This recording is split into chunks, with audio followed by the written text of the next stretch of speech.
Ben, bos días a todos e a todas. Vamos a dar comenzo á sesión ordinaria do mes de marzo e comenzamos a parte resolutiva coa aprobación da acta da sesión anterior do 14 de marzo. Algúnha intervención, alegación? Votamos a favor, votos a favor, queda aprobado por unanimidade. E pasamos ao segundo punto, que é o seguinte expediente 487-2023, contratacións, aprobación definitiva do proxecto de humanización da Estrada Pereira-Estameiga, pasou por comisión informativa. E tamén a da comisión informativa do pasado mércores. Algúnha explicación por a parte do Goberno? Sí, pero non hai unha dúbida, bueno, xa falamos na comisión que estaba o Concello de Urbanismo, simplemente para cerrar ese expediente faltaba unhas expropiacións que había que dar un plazo a alegación, se alegaron, se contestaron, bueno, para facelo o máis formal posible traemos a este pleno. Gracias. Partido Socialista, BNG. Sí. Bo día a todas e a todos. Bueno, a vista do expediente, nin que decir ten da importancia do vial, un dos máis importantes do Concello, que conecta 4 parroquias, e ademais é unha vía que forma parte do eixo transversal de comunicación para o Concello de Mos, porque permite en poucos metros máis abaixo comunicala coa estrada da vía, formando así unha estrada esencial de comunicación que cruza todo o Concello, dende Peinador a Atín. Precisamente, este é o motivo polo que este grupo municipal leva anos solicitando, como emendas aos orzamentos da Xunta, partida orzamentaria para rematar este tramo, xa que quedou a medio facer no ano 2010, cando se asinou o primeiro tramo coa Xunta de Galiza. Unha obra que xa cando se fixo non arranxou moito dos perigos, tanto peonís como de circulación de vehículos, e incluso a día de hoxe hai tramos desa obra bastante perigosos, incluso xa dos que se arreglaron, como xusto o tramo da Candosa, xusto antes de onde comeza este proxecto, nesas curvas. Nin que decir ten que todas as emendas aos orzamentos da Xunta feitas por este grupo foron rexeitadas sempre por vostedes. Con respecto a este proxecto que se trae aquí a aprobación, que, como se indicou, continúa dende a Candosa ata pouco máis abaixo da Capela de San Eleuterio. Revisando o proxecto, que se financia en parte con cartos da Deputación, establecese que existe disponibilidade de terrenos, requisito indispensable para conceder o financiamento, pero non é certo, porque hai varias parcelas que non se cederon e se teñen que ir a expropiación, polo que eses terrenos non están disponibles. Non sei se podedes explicar moi ben como se fixo a solicitude e como se aprobou a solicitude de financiamento sen a disponibilidade dos terrenos.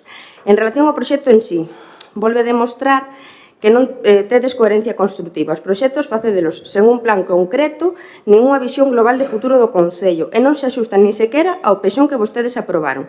Isto sucede, sobre todo, na contorna de San Eleuterio, xa que o peixón marca un vial de 9-12 metros e a realidade é moi distinta, porque en San Eleuterio, cando se fixo a humanización, a capela creouse un embudo cun vial moito máis estreito que non só pon en perigo o tráfico de vehículos, sino de peóns. Ademais, cando por esa vía pasan diariamente autobuses escolares que fan que esa estrada estratégica perda a súa funcionalidade principal, que é de eixe transversal do Concello, se volva tanto perigosa como para vehículos como peóns. Ademais, hai que engadir que cando se humanizou e se fixo peonil ese tramo, non se facilitou banda de aparcamento, o que supón que todos os días hai moitos vehículos mal aparcados por non ter alternativas cando van para o Louro ou cando van para os negocios desa zona.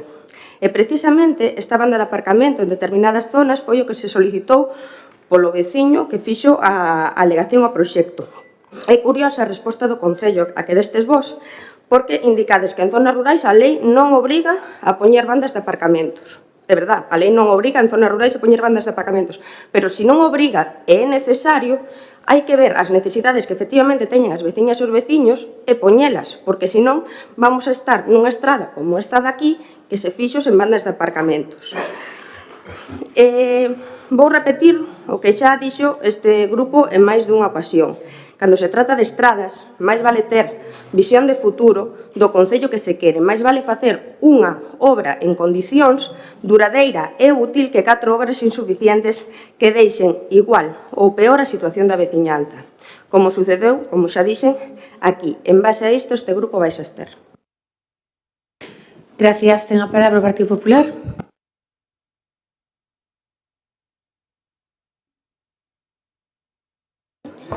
Sí, o día.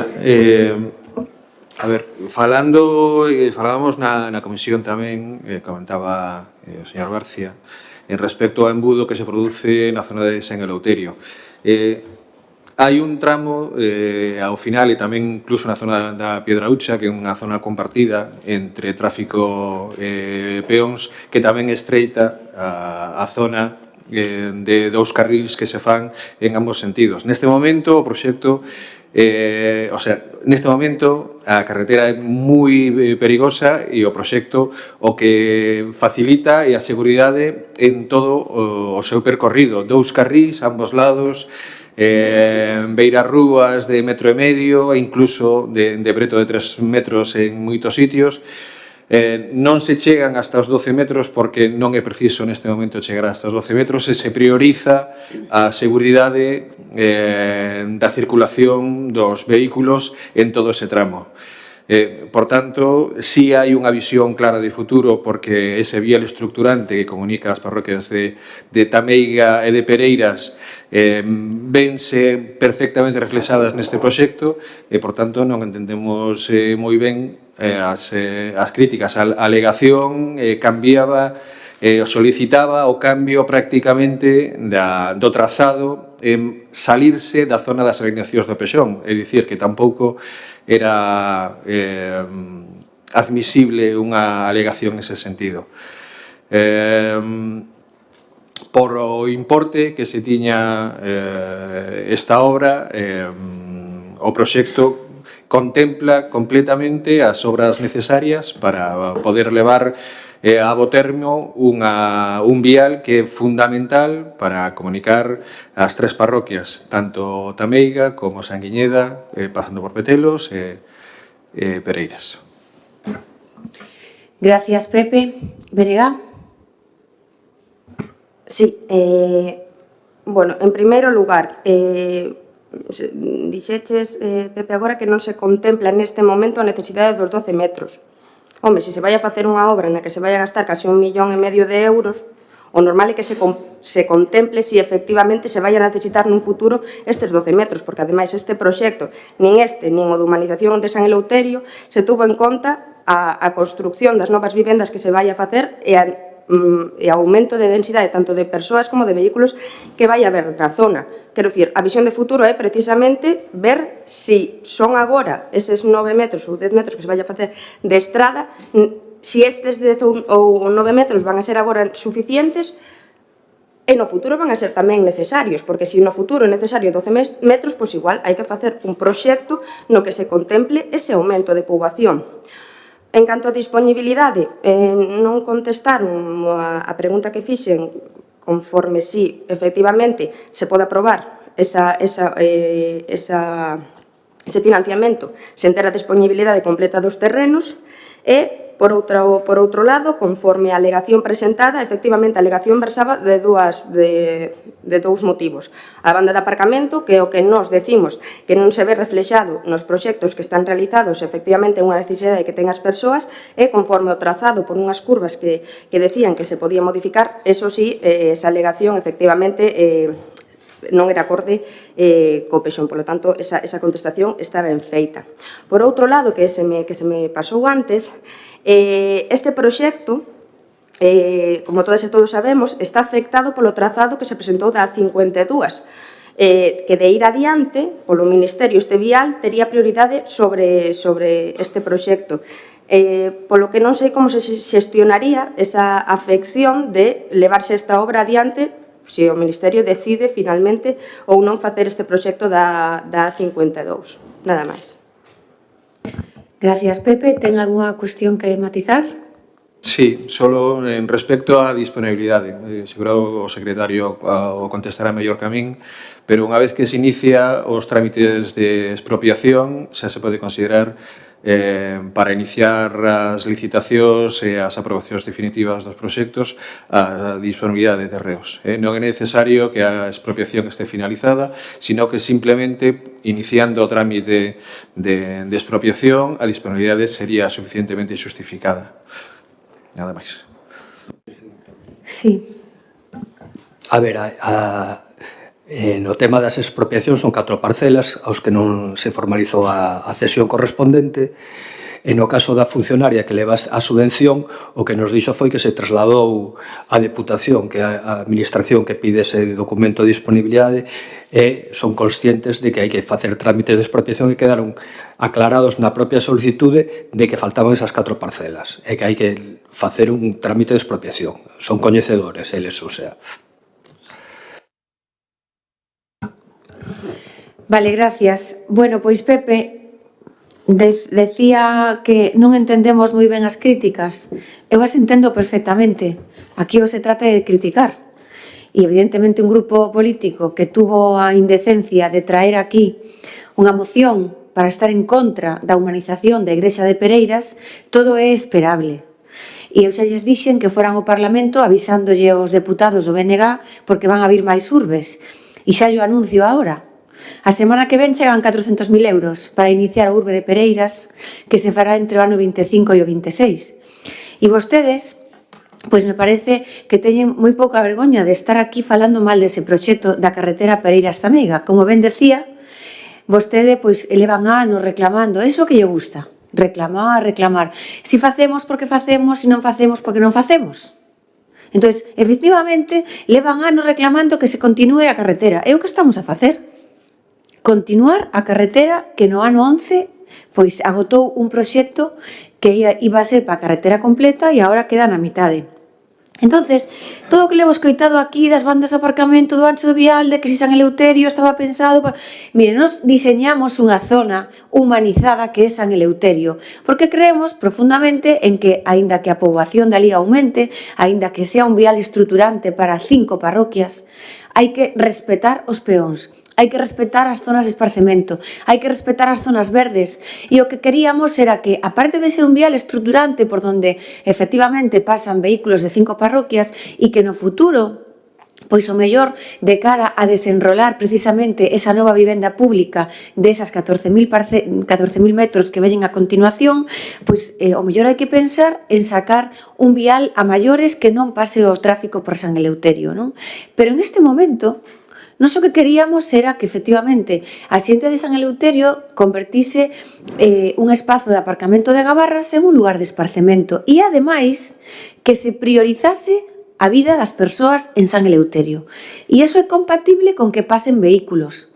É compatible como en outros moitos concellos.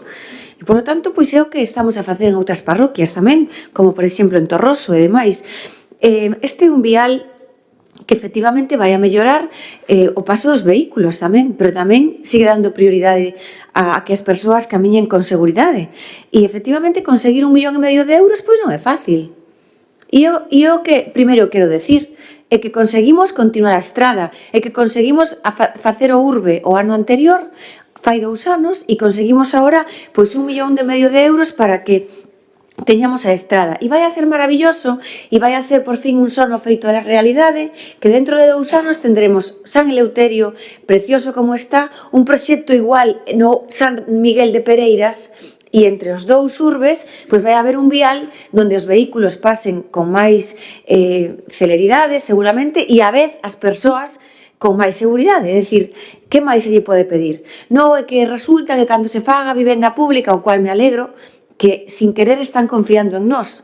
Empezamos a vivenda pública, vamos a facer máis vivenda pública e iso vai aumentar o número de persoas que van a estar en Tameiga. E efectivamente, pois o mellor dentro de 5 anos hai que pensar en facer un vial que evite que os vehículos pasen incluso polo San Eleuterio de hoxe e que pasen pola parte de atrás. E todo se andará, querida concelleira, pero hoxe o que se trata é pois de traer aquí o que é este expediente que lle dá o visto bo a que vai a ser mañán a contratación de 1,5 millón de euros para este vial. E me pregunta que vai a pasar con Fomento. Hombre, pois mire, primeiro espero que non se faga esa aberración que é esa nova A52.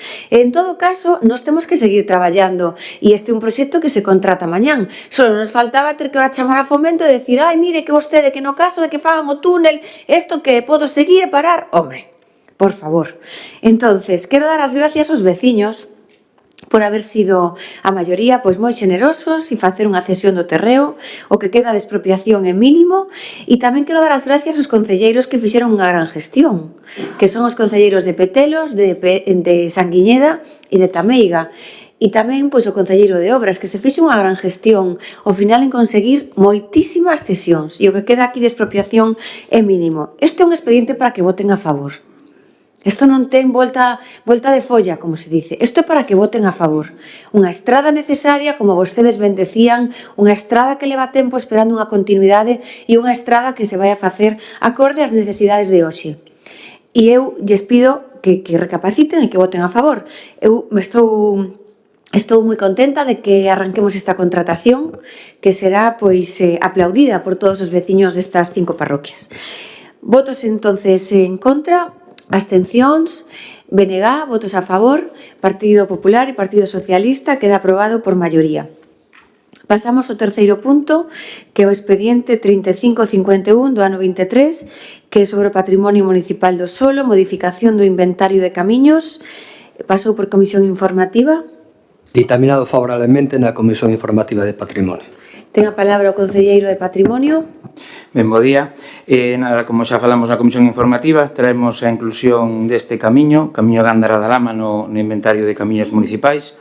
Un camiño que nos seus extremos, nos inicios, como xa falamos, está asfaltado, ten incluso diferentes acometidas e todo o transcurso do camiño Gándara da Lama xa ten servizo de telecomunicacións. Ten un vial na parte máis estreita de 4 metros, é un vial que estrutura 2 núcleos e que, a nos entender, e despois de consultalo con enxeñería, creemos que teña que formar parte do inventario municipal. Vou ler os 2 acordos para que quede reflexado. Co primeiro, aprobar a modificación do inventario de camiños do Concello de Mos, do camiño sinalado nos termos propostos, que a inclusión do camiño Gándara da Lama, de conformidade co traballo entregado pola empresa Procat Ingeniería e Medio Ambiente SL, e remitir copia íntegra do mesmo á Administración do Estado e da Comunidade Autónoma e notificar os interesados. Moitas gracias. Intervencións, Partido Socialista. Bo día, gracias. Pois en relación a este tema que se trae hoxe aquí, tamén queremos pedir que se actualice o inventario de camiños, que non só teñamos un inventario de camiños das zonas urbanas, senón de todo o Concello, para facilitar as xestións da veciñanza en xeral, pero tamén para facilitar o traballo dos técnicos, pois que cada vez que están solicitando certificacións, pois ao final suponlle un traballo aos técnicos e así se permita unha maior celeridade. Hai diversos puntos onde hai bastante confrontación e isto pois viría tamén a solventar ese tipo de problemática. En relación ao punto, vamos a votar a favor. Gracias. Gracias, BNG. Hola, bos días a todos e a todas. Como se explicou na exposición, o camiño da Gándara da Lama sempre foi considerado polos veciños e os colectivos como un camiño público. O Goberno, atendendo as reclamacións veciñais, recolleu a información necesaria, a documentación e propón neste pleno a incorporación ao inventario municipal dos camiños. Supoñendo que non se presenten alegacións, pois neste proceso este camiño incrementará a lista de kilómetros de camiños e carreteras do noso Concello.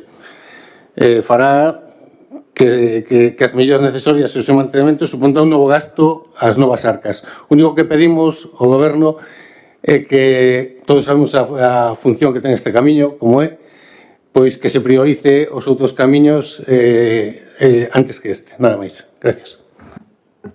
Gracias. Alberto, algunha intervención máis? Sí, o primeiro, bueno, non sei, non estaba na comisión, pero bueno, creo que falamos cos teus compañeiros.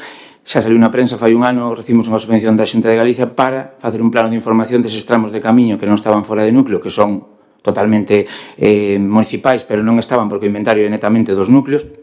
E, bueno, está a información xa entregada no Concello, temos que dar o siguiente paso de poder agora pasar ao inventario.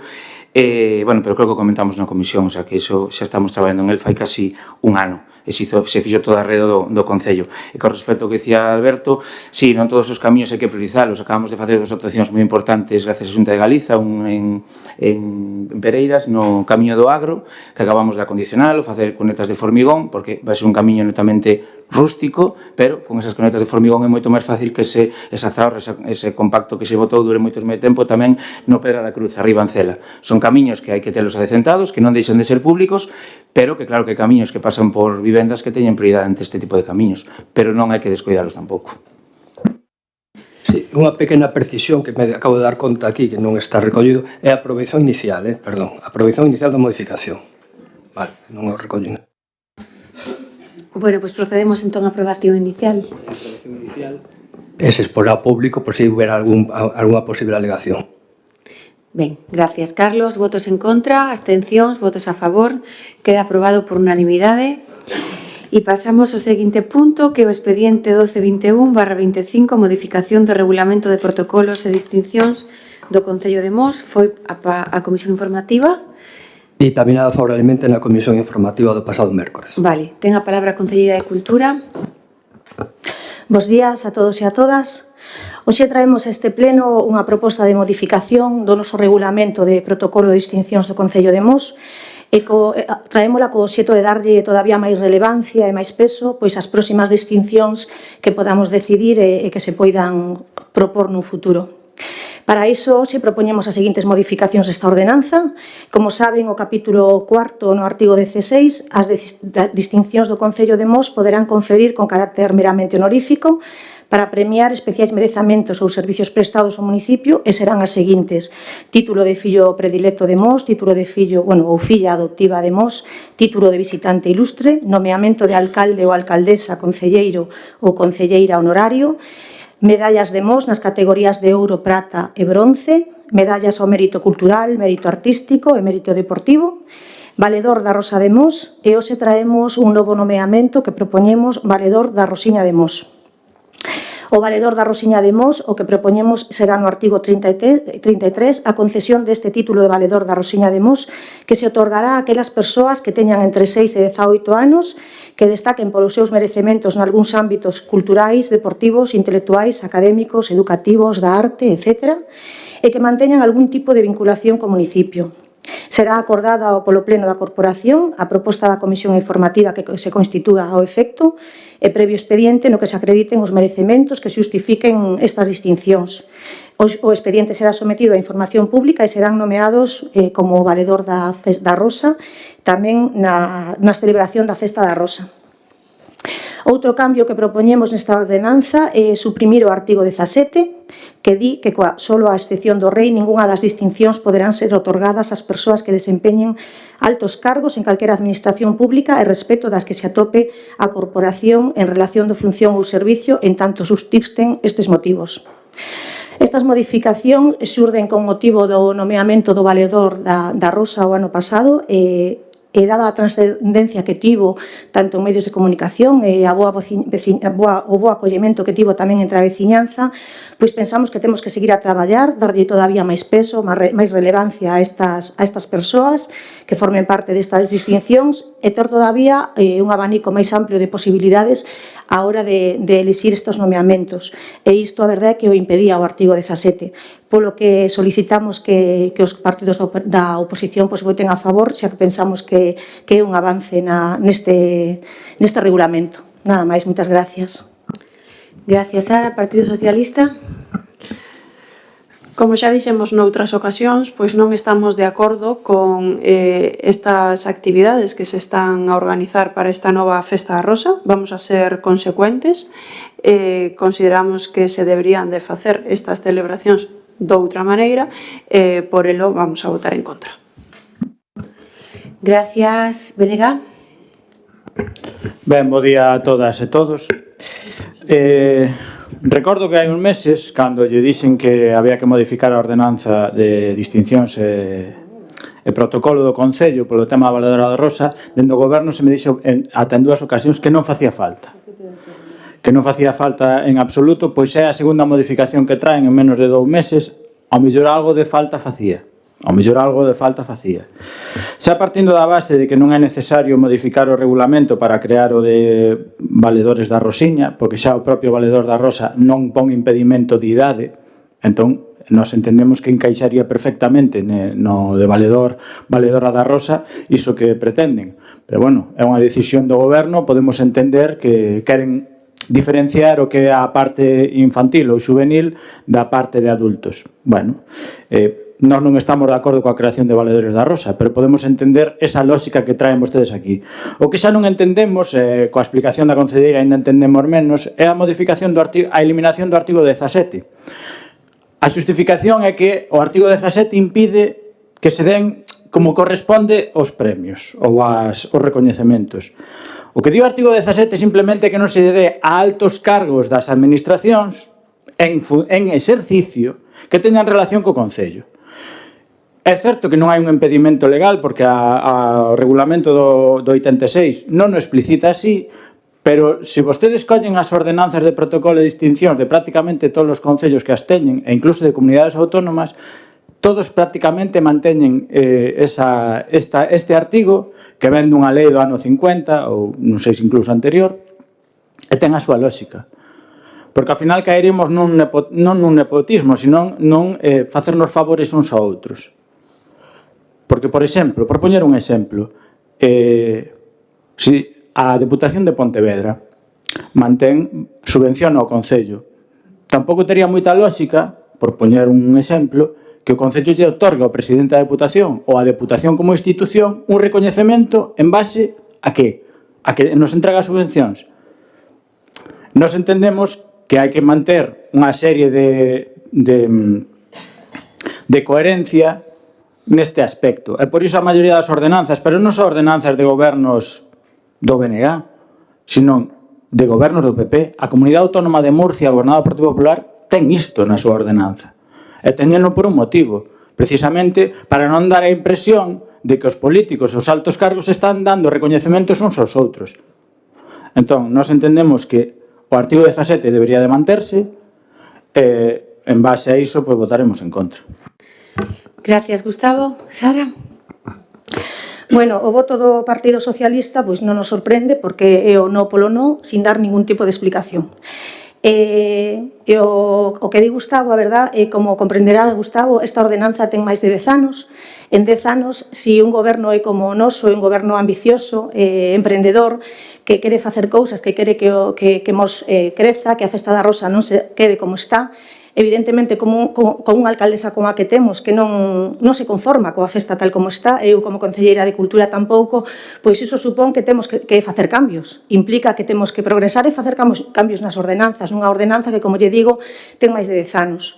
Estos cambios son totalmente legais, vostede o acaba de decir, son totalmente legais e evidentemente é maravilloso poder nomear a un deportista, é maravilloso poder nomear a un músico, a un artista, a persoas de Mos que ou de fora de Mos que o merecen, pero a verdad que non pensamos que teña nada de malo poder nomear a unha persoa que ocupe unha administración pública se as súas costas ten unha traxectoria impecable e se está facendo algo que a xente o pode recoñecer. Creemos que cal é o problema? Cal é o problema de nomear valedor da Rosa se quixéramos nomear a un cónsul ou a un embaixador? Cal sería o problema? Poría a Mos, noutros países, noutros sitios. Imagínense, por exemplo, que queremos nomear como país veciño o presidente de Portugal valedor da Rosa. Este artigo non lo prohíbe, o sea, non poderíamos. Por lo tanto, queremos que retirar este artigo é algo bo, que supón poder ter, o que lles dicía antes, un abanico máis de posibilidades a hora de nomear os valedores. Estamos convencidos tamén de que isto o que faría sería poñer a Mos, pois como lles decía, no máis alto. Por lo tanto, convencidísimos de retirar este artigo e de seguir a traballar para que a Festa da Rosa chegue cada vez a máis lugares. Nada máis. Gracias, Sara. Gustavo? Ben, Home, pensar que a propia distinción que vostedes crean, co cal non estamos de acordo, pero que vostedes crean, que para que teña recoñecemento, distinción, hai que darlle ese recoñecemento a altos cargos da administración, pois, home, pois creo que é unha defensa un pouco pobre.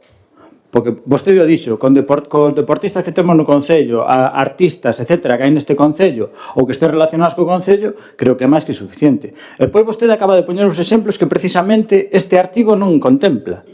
Porque o que di é que non se dé a altos cargos da administración coas que o Concello teña relación de servizo. Home, o presidente de Portugal, hasta onde eu sei, non ten relación co Concello de Mos nese aspecto. Un cónsul ou un embaixador non ten ningún tipo de relación co ese sentido. Entón, os exemplos que acaba de pôr, precisamente, este artigo non son os que contempla. O que contempla, por poñer un exemplo, é coa Xunta, coa Deputación, co Goberno Central, incluso con cargos da Unión Europea, coas que se pode ter certo tipo de relación, sobre todo en temas de entrega monetaria, normalmente a través de subvencións. Por iso se creou este artigo. Vostede di que por que non se pode recoñecer a un político a súa trayectoria. Home, pois pódese recoñecer en calquer momento, cando deixo o seu cargo. É que non hai ningún problema. O ano pasado vostedes deron o recoñecemento ao exalcalde Ballesta. Ningún problema. Pero tamén lle deron o recoñecemento ao conselleiro de Cultura que non levaba nin 3 meses no cargo. Xa me pode dicir vostede que trayectoria tuvo como conselleiro de Cultura para que reciba ese mérito. O exalcalde do Partido Popular Ballesta sí ten ese recoñecemento, ten unha trayectoria e non estaba en exercicio. O sea que non pode poñer ese exemplo, porque precisamente moitas veces o que se busca con este tipo de cuestións é que unha persoa cando deixa o seu cargo, etcétera, etcétera, aí é cando se lle debe ou se lle pode recoñecer a súa trayectoria, non mentras está no cargo, porque a veces parece que é un intercambio de cromos. Eu douche unha medalla, ti dasme unha medalla, e somos todos aquí amiguitos. Pois nos entendemos que así non se debe de proceder nesta ordenanza de protocolos e distincións. Gracias, Gustavo. Sara? Non se preocupe que xa lle aseguro que non é un intercambio de cromos para nada. Estou segurísima ademais, que si nun suposto, moi suposto, o sea, vostedes botenlle imaginación e algún día algúns dos partidos que están na oposición gobernaran, estou segurísima de que manterían esta ordenanza tal cual cos cambios que estamos a facer hoxe aquí e que, por suposto, manterían a figura dos valedores da Rosa e dos valedores da Rosiña. Por qué? Porque, como xa lles dixen antes, o ano pasado tuvo moitísima repercusión e os veciños foi unha idea que lles gustou e que estou segura de que co paso do tempo vai a progresar e vai a ser unha figura emblemática. Estamos moi orgullosos dos nosos 6 primeiros valedores da Festa da Rosa do ano pasado, de Rogelio Garrido, director de Faro de Vigo, de Luís Quinteiro, anterior bispo da nosa diócese Tui Vigo, de Uxía Senlle, a nosa gran artista de Sanguiñeda, de Justo González Ballesta, que foi un gran alcalde de Mos, de Luís López Campos, que sí que é o actual conselleiro de Cultura, e da Fundación Pazo de Mos, que é un emblema da nosa cultura. Próximamente xa lles adianto que coñecerán tamén as nosas propostas dos valedores da Festa da Rosa deste ano e que lles aseguro que non os vai a deixar indiferentes. Nada máis, moitas gracias. Gracias, Sara. Bueno, pois moi contentos, sí, efectivamente, de empezar a traballar. Levamos xa pois un par de meses preparando con todo agarimo esa festa que tanto lles molesta, porque a verdade é que sempre foron moi alleos a ela e agora parece que encontraron a comodidade perfecta para decirnos non queremos participar, pois alá vostedes, porque está dentro das vosas obrigacións. Eu quería decir con total tranquilidade que a nós nos valeu o cocido de Lalín como inspiración para promover o Concello de Mos coa súa rosa. Eu quero decirlles que eu sinto verdadeiramente envexa xa de o meu compañeiro, alcalde de Lalín, Xosé Crespo, polo ben que fixo a encomenda do cocido. É certo que levan moitísimos anos e a mí me gustaría poder acadar os éxitos que levan acadado eles de convertila nunha festa internacional, de que é un emblema en Galicia, incluso en Madrid, o cocido de Lalín, a festa do cocido de Lalín, e iso é o orgullo dun pobo, e o que estamos a labrar e a sembrar para despois recoller o froito, é o que estamos intentando. Por que critican estas cousas que as critican sempre e ademais así con unha mofa?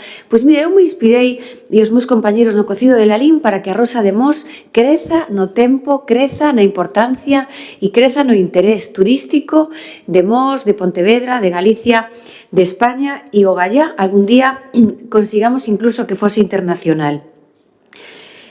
non solamente hai que ser deportistas e artistas para defender o Concello de Mos, Por lo tanto, sin ningún tipo de complexo, eu lle pedín á concelleira que isto había que matizalo, eliminar ese artículo 17 donde efectivamente pois se eliminaba a posibilidade de poder premiar, otorgarlle unha distinción aos altos cargos da administración que defendan a Mos, que defenden a Mos, que defenderon a Mos, que poñen en valor a Mos, que promocionan a Mos. A modalidade do ano pasado de José López pois é un señor que acaba de tomar unha responsabilidade e que a min me pareceu pois que era un compromiso.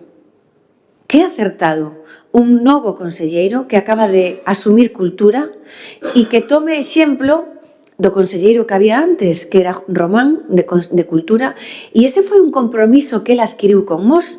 E isto lle digo, pois que do que se trata de comprometer os que acaban de chegar a un cargo e premiar os que tanto levan feito por un concello. Vostede pon un exemplo moi pobre. E eu teño outras alturas de miras, porque desde logo lle podo asegurar que as persoas que representan un cargo, que están en un cargo ou que estiveron, que se dedicaron simplemente a firmar subvencións que lle correspondían a este concello, como é o caso, por exemplo, de Carmela Silva, non vai a ter ningunha distinción. Non se trata deso. Se trata de políticos que ao longo da súa vida hayan demostrado que defenderon a este concello. Claro que sí. E a mí se me veñen á cabeza uns cuantos que non se dedicaron a firmar subvencións, se dedicaron a defender a este concello de infraestructuras garrafales, se dedicaron a defender este concello en un montón de ámbitos turísticos, deportivos, de infraestructuras que puxeron este concello na vanguarda e non é un intercambio de cromos. No, que teñamos unha vivenda pública ou que teñamos un montón de infraestructuras viarias ou que teñamos unha rosa de interés turístico ou que teñamos miles de fondos para ter o que temos na xencia de colocación ou que teñamos un polígono industrial. Non estou pensando en ninguén, estou pensando en cousas de Mos. Pero hai políticos que desde que están na Xunta de Galicia, por exemplo, han demostrado con feitos o que levan defendido a este concello. E iso non é un intercambio de cromos. Se vostede fose alcalde e tivese a posibilidade de decirlle o que lle estou dicindo eu, que levo aquí 17 anos, e pudese pensar nunha persona que ao longo dos 17 anos estivera ao seu lado, non firmando subvencións nin cambiando cromos, sino transferindo fondos fundamentales, estruturantes para o noso desenrolo, yo me diría con esta valentía que yo digo eu que hai persoas que o merecen e que para mí será unha honra entregar yo e espero contar co seu apoio, inda que me imagino que non.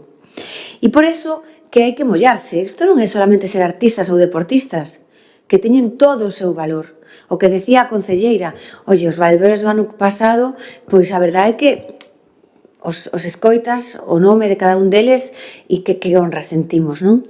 E evidentemente haberá outros este ano, deportistas ou artistas ou políticos, que efectivamente pois eu sentirei moitísima honra e lle digo, que nunca esta alcaldesa propondrá o nomeamento de un valedor que teña o rexeitamento da maioría dos mosenses, Non. A minoría sempre vai estar aí para recordarnos ou non, para recordarnos un montón de cousas que non veñen a conto. Pero cando esta alcaldesa fai unha proposta, a fai pensando na maioría dos mosenses. Por eso teño o respaldo da maioría dos mosenses. Se non, non o tendría, se tuvese a tolería na cabeza. E isto é, lle digo, con total tranquilidade, normalidade e valentía, efectivamente. Hai políticos que, aínda que non estén fora da vida pública, merecen o recoñecemento de un concello. O de Lalín o fai. E eu o aplaudo. E nós tamén, vostede falaba de Murcia, eu non me vou tan alá, llevo a Lalín, que é un concello moi parecido ao noso. Noraboa Sara, noraboa a todo o goberno, porque estamos en plenos preparativos da Rosa de Mos. Mañán temos unha reunión coa Asociación de Veciños de Petelos e estamos traballando para que sexa unha rosa maravillosa como foron todas, e eu o que quero que cada ano pois sexa todavía máis emocionante, máis disfrutada por todos os veciños e veciñas, e espero a ver se este ano contamos coa presenza da oposición, que non estaría nada mal.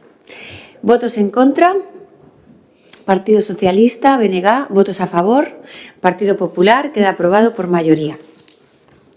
Pois ahora pasamos a unha moción do Partido Popular sobre o arranxo urxente da A55 dos carrís de incorporación e das vías de servicio paralelas que pasou por comisión informativa. Ditaminada na pasada comisión informativa do mércores. E a defende a concelleira Feli. Gracias, alcaldesa. Bo día a todos e a todas. Hoxe traemos aquí de novo o abandono da autovía A55. Traémolo de novo e volveremos a traerlo a veces que fai a falta, mentres o problema tan grave que temos exista. O estado de deterioro e abandono que está a sufrir a A55 e as súas vías de servicio e de incorporación, sobre todo no tramo que atravesa o noso concello, é demencial. Realmente é o que estamos a sufrir é realmente demencial.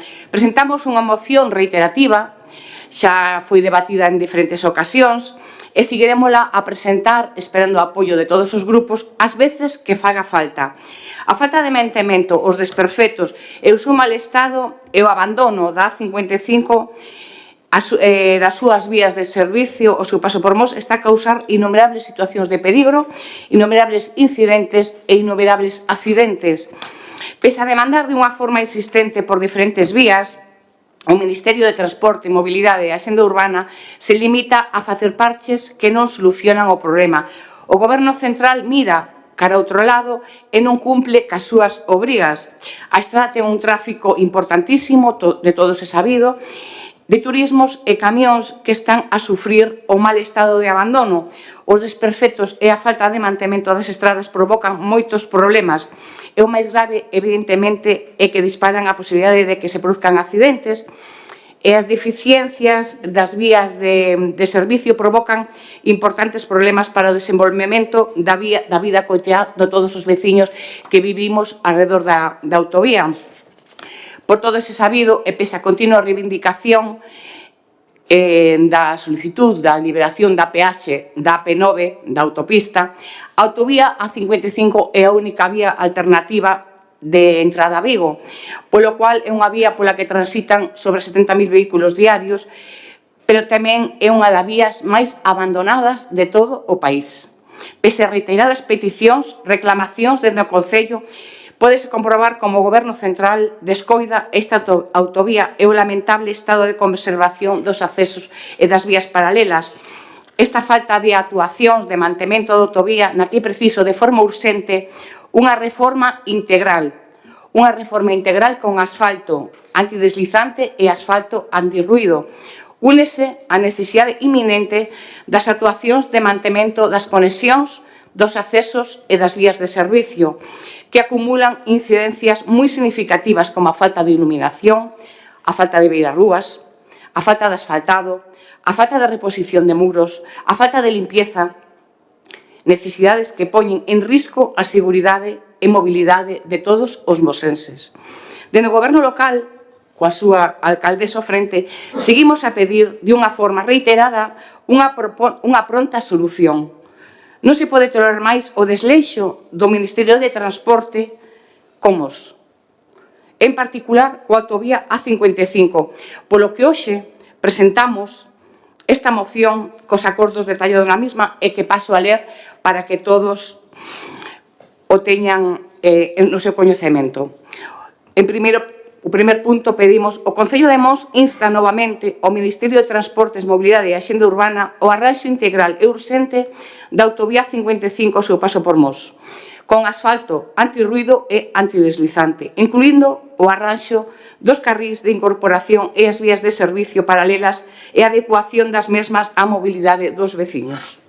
Dende este Grupo Popular pedimos novamente o apoio unánime de todos os grupos da Corporación Municipal para dar inicio a todos aqueles movementos precisos e necesarios promovidos polo Concello de Mos para a consecución de que a autovía A55 que atravesa o noso Concello este en estado óptimo. Grazas, alcaldesa. Gracias, Feli. Victoria. Como sempre dixemos, pois claro que vamos a estar a favor de que se fagan as solicitudes pertinentes para mellorar esa estrada, porque esa estrada apadecen todos os que circulan por ela, pero sobre todo apadecen a xente, a veciñanza de Mos, porque somos os que a temosnos aquí. E sempre vamos a apoiar e sempre vamos a solicitar todas as melloras posibles para que este en bo estado. Pero non vamos a entrar en ningún xogo político, que é o que se pretende dende que o Goberno Central anunciou esa nova estrada da 52. Tampouco vamos a apoiar a moción se se mantén o segundo punto, porque non lle vamos a dar ao Partido Popular unha carta branca, porque non se concreta nada. Movementos precisos e necesarios. Cales van a ser eses movementos precisos e necesarios? Con ese punto número 2 non vamos a apoiar esta moción, aínda sei que sí, estamos de acordo co punto número 1 con insistir en que as melloras son necesarias. Gracias. Gracias, Alberto. Bos días de novo. Como ben se dixo na exposición de motivos desta moción, que é moi similar ás presentadas no xaneiro e xuño do ano pasado, sabemos que as solucións do mantemento do firme, as melloras dos accesos e da seguridade en xeral corresponden ao Ministerio de Transportes, xa que son as súas competencias e deben proceder a facer estas melloras, nas cales estamos totalmente de acordo, como estuvemos nas anteriores mocións.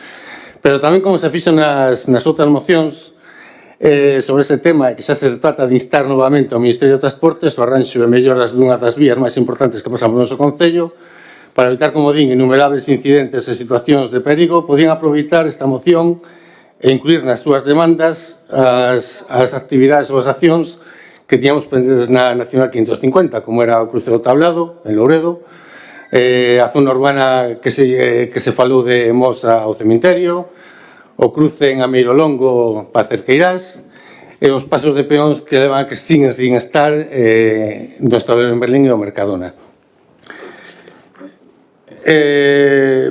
Por último, nos un pouco tamén o que dice o PSOE, creo que se falou na comisión de retirar o punto número 2, no primeiro punto estamos totalmente de acordo, pero cando dicen o de dar aqueles movementos precisos e necesarios e non concretan aqueles son, non podemos estar de acordo con ese punto. Gracias.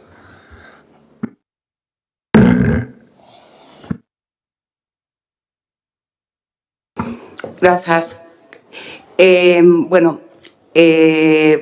Os movimentos necesarios son os que precisamos para poñer en valor todo o problema que temos en Mos. Temos que mostrarlo de unha maneira e pedimos os apoios aos grupos. Eu, señor Alonso, mire, aínda que o Goberno Central queira rachar con Mos impoñendo unha nova autovía que contemple un trazado devastador que nace sen consenso, sen consulta previa, sen transparencia e desagachadas, nós non vamos a deixar de defender o noso. Eso temos moi claro. Este Goberno vai a estar sempre aí, ca súa alcaldesa ao frente, e sempre na defensa do noso Concello. E dentro da nosa defensa está a reivindicar a deixadez, o abandono da autovía, a falta de apoio por parte do Ministerio de Transportes. Non se pode permitir. Mire, vamos a velo dunha forma gráfica. Vexo que vostede seguramente non o coñece. Mire, vía de servicio dende a Porteliña. Dende a Porteliña a Cruceira está cortada ao tráfico. Por qué? Pois porque o terreno donde se sustenta se foi e aquí xa se truxo esa petición dicindo que iba a pasar e pasou. Túnel pequeno de metal en Rans. Meu compañero Camilo acaba de poñer un pouco de asfalto nos baches porque dá pena. Como mira o que a maleza chega arriba. Vía de servicio peatonal de Darrans a Bimba e Lola. Casi non se pode acceder. A maleza chega casi arriba e cruza dunha parte a outra. Rotonda da Volta da Galiña. Aquí hai unha luz encendida. Habitualmente están todas apagadas de noite. Rotonda da Costilleta. Normalmente, digamos vostedes, esta rotonda co tráfico que ten iluminación. Nin iluminación, nin pintado, nin ningún tipo de mantemento.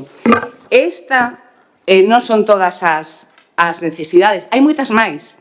A necesidade de facer unha rotonda no Alto de Puseiros, na confluencia con Vigo. O peligro é constante.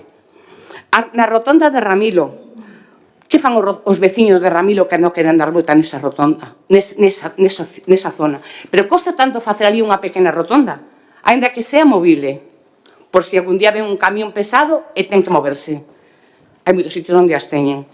Mire, eu pido de aquí, bueno, que dixo o Bloque Nacionalista, nós non temos problema en incorporar as necesidades da Nacional 550. Se non o metemos aquí, foi debido a que queremos que este problema da A55 que estamos a sufrir é suficiente como para ter unha sola moción, pero non temos inconveniente ningún en meter as necesidades da Nacional 550 porque somos conscientes de que existen e estamos sempre a reivindicar. Eu pido a este pleno que todos os grupos recapaciten. Que todos os grupos recapaciten e voten a favor desta iniciativa.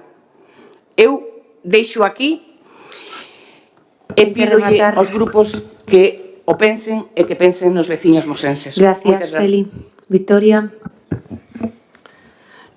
Non tennos que informar das fotografías para falar do estado da estrada, porque esas mesmas cuestións, a maleza, a necesidade de asfaltar, non bachear, os pintados, o camiño a Porteliña, as luces apagadas nos puntos nos que indicou, esas mesmas cuestións lévanse falando durante anos, incluso cando estaba gobernando o Partido Popular no goberno central, son as cuestións que levan encima da mesa anos. Polo tanto, aquí non ten que sacar peito nadie de estar reclamando isto, porque isto o reclamamos moitas ocasións. Cambiou de cor o goberno central e as reclamacións seguen sendo as mesmas. Polo tanto, non nos ten que informar vostede das reclamacións, informámoslle a vostede de que neste pleno deste Concello outros compañeiros xa falaron desas cuestións. Gobernando o Partido Popular tamén. É dicir, non hai arranxo agora, pero tampouco o hubo antes. E eses problemas desa necesidade de asfalto, de non bachear, tamén é consecuencia de non facer o mantemento durante moitos anos para atrás. Non só dende que o goberno central encontrase gobernando polo bipartito actual.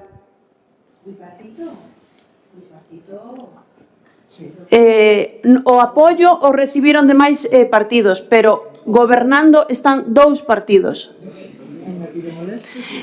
Recibiron o apoio de outros gobernos cos que tamén negociou moitas veces o Partido Popular, que parece que iso xa se nos esquece, parece que é un problema. Pois nesta ocasión hai un goberno que non está a facer ben as cousas, é verdad. A estrada necesitaría ter un mellor arranxo, unhas mellores condicións. Isto todo é certo, pero iso xa falamos aquí e xa votamos a favor de outras mocións e non nos dá ningún tipo de reparo, pero non vamos a apoiar unha carta branca onde movementos precisos e necesarios sen concretar o que se vai facer. Gracias. Gracias, Victoria. Alberto. Un par de apuntes. Sobre a Nacional 550 entendemos que é igual de importante que a 55, por iso o mencionamos. Quedamos pendentes de que van a facer co punto número 2, se van a retirar ou nos van a explicar os movementos, senón, en un principio, vamos a nos abster nesta moción.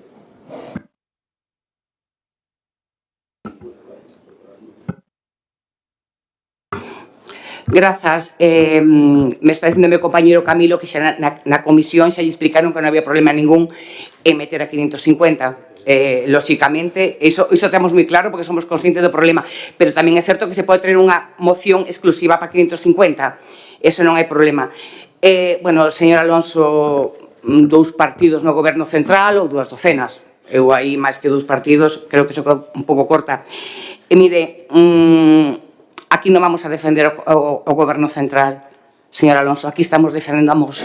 E mire, o abandono da autovía é total. Eu vou dicir máis, mire, eu creo que é unha das autovías máis rentables que ten España. Sabemos que temos 5 radares, 3 entre Porriño e Vigo e 2 entre Vigo e Porriño. Eses radares están recaudando aproximadamente cerca de 3 millóns de euros ao ano, según as estadísticas. Eu non quero pensar mal, pero vou deixar unha pregunta no aire. Este será o motivo un dos motivos polo que non queren liberar a peaxe de Puxeiros a Porriño? A mí non me dá risa. A mí me parece moi serio o que non estea liberada esa peaxe ca autovía que estamos a sufrir. Non podemos permitir este desleixo con Mos por parte do Ministerio de Transportes, por parte do Goberno Central. Traeremos a pleno esta iniciativa ás veces que faga falta, ás veces que sexa preciso, en defensa sempre da mobilidade e da seguridade dos mosenses. E seguiremos a reclamar por outras vías, as vías que sexan precisas, e isto vai por os 2 grupos, e as veces que faga falta. Pedimos novamente que recapaciten, incorporaremos o da Nacional 550, pero iso sí, seguiremos a traballar e seguiremos a reclamar donde e como sexa necesario. E pídolle aos socialistas que de unha vez se poñan a favor dos veciños.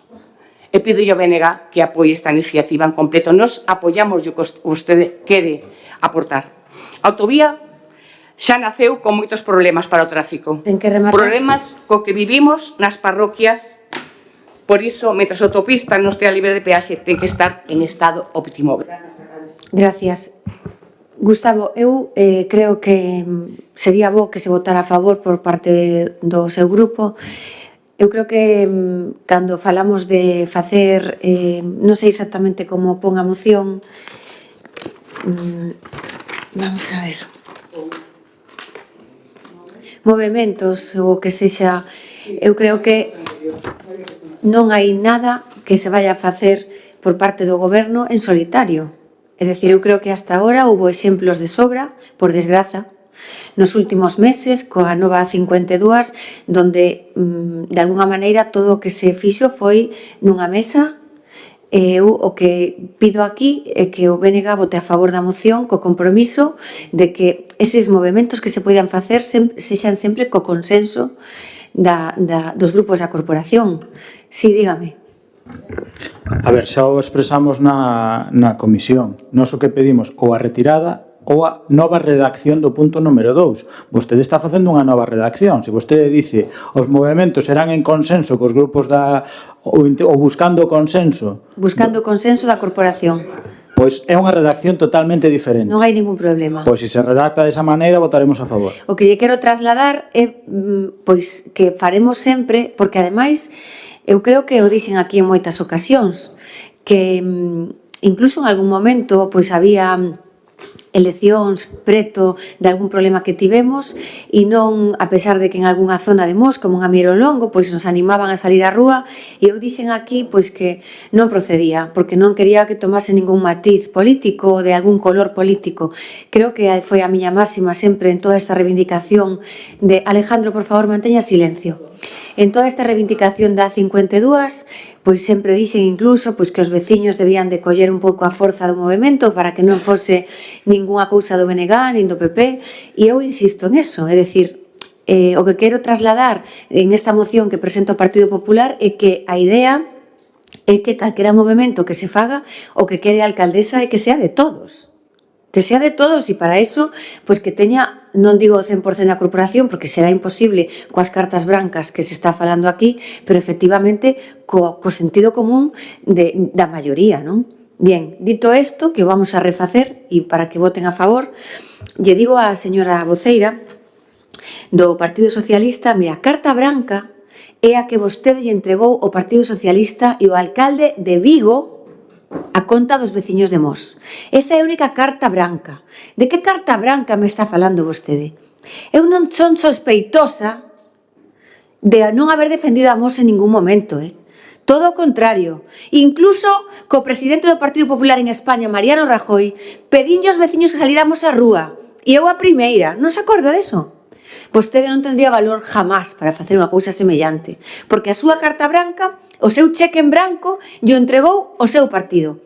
Pero vaille pasar unha factura importante, xa yo digo, porque vostede traiciona non solamente os veciños e veciñas de Mos, os seus votantes. Os seus votantes os traiciona esta intervención que fixo xe no vídeo con moita forza no pleno. Colla o vídeo, me equivoquei. Colla o vídeo. Cóllao. Desde logo eu yo recomendo para que xa de unha vez por todas quite a careta e a xente vexa con que forza esta muller, con que forza defende o Ministerio de Fomento, o Ministerio de Transporte. Mire, eu teño dereito e o meu partido ten dereito e estamos obrigados a vir aquí a reclamar o que nos corresponde porque levamos anos facendo. É que isto non é de agora. É que levamos anos, décadas, reclamando o Ministerio de Transportes as desfeitas de Mos. Pero por que non o vamos a facer agora? Porque vostede lle molesta. Póñase do meu lado, señora Alonso, póñase do meu lado. Poña o seu partido do meu lado, igual que fai o Bloque, que estamos en antípodas políticamente. Pero se falamos da 52, se falamos do Ministerio de Transportes, temos que estar todos xuntos. Vostede que papel está facendo aquí? O que lle dixo a miña compañeira, esas fotos que lle molestan. Colla o coche, des unhas voltas.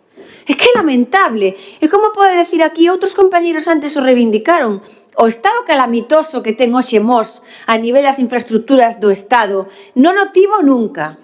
Nunca. Pero lle vou decir unha cousa, No ano 2016, precisamente esta alcaldesa lle pediu a xente de Mos que salíramos á rúa porque o goberno de Rajoy non estaba a poñer en marcha as melloras da autovía, da señalización, dos carrís de incorporación e da pintura e do asfalto. E salimos á rúa. Lle digo un ultimátum a Ángel González del Río e lle dixen que se o 1 de maio non estaban as obras empezadas, salíamos á rúa. E salimos. Eu cumplín a miña palabra. E salimos. E efectivamente aquelo que non se daba feito rapidamente o fixeron no mes de junio. E o que quero decir é que se hai que salir, salimos de novo. Pero por eso, cale a carta branca. Aquí non hai trampa nin cartón. Eu xogo claramente, coas mans abertas e limpias. Transparente. Non estou ocultando nada. E que se hai que salir, salimos. Mire, todo o que está pasando na zona de Tameiga, na zona de Petelos, esa vía de servicio de Petelos, non lle cae a cara de vergonza que o seu partido teña ese vial como está? Non lle cae a cara de vergonza o da Volta da Galiña? Non lle cae a cara de vergonza de que o seu partido teña sin iluminar as saídas da autovía? Non lle cae a cara de vergonza o que pasa na Nacional 550, no tablado, que non dan empezado as obras? Nos levan engañado o que non está escrito o seu subdelegado, e digo o seu porque non me sinto representada por Abel Losada, que o único que fai é confrontar e intentar salir nos medios falando mal da alcaldesa de Mos por tonterías, e o que ten que cumplir con Mos. Que pasa con Mercadona, con Leroy Merlin? Que pasa con ese proxecto que lle roguei? Que non era un tema económico. Transformar esa travesía urbana que hoxe non o é un tema económico, é unha decisión política. E non a toman porque eu son alcaldesa de Mos, ni de Arévalo Partido Popular, e iso é lamentable. Colla o teléfono e chámelle, e dígalle que tomen esa medida de unha vez.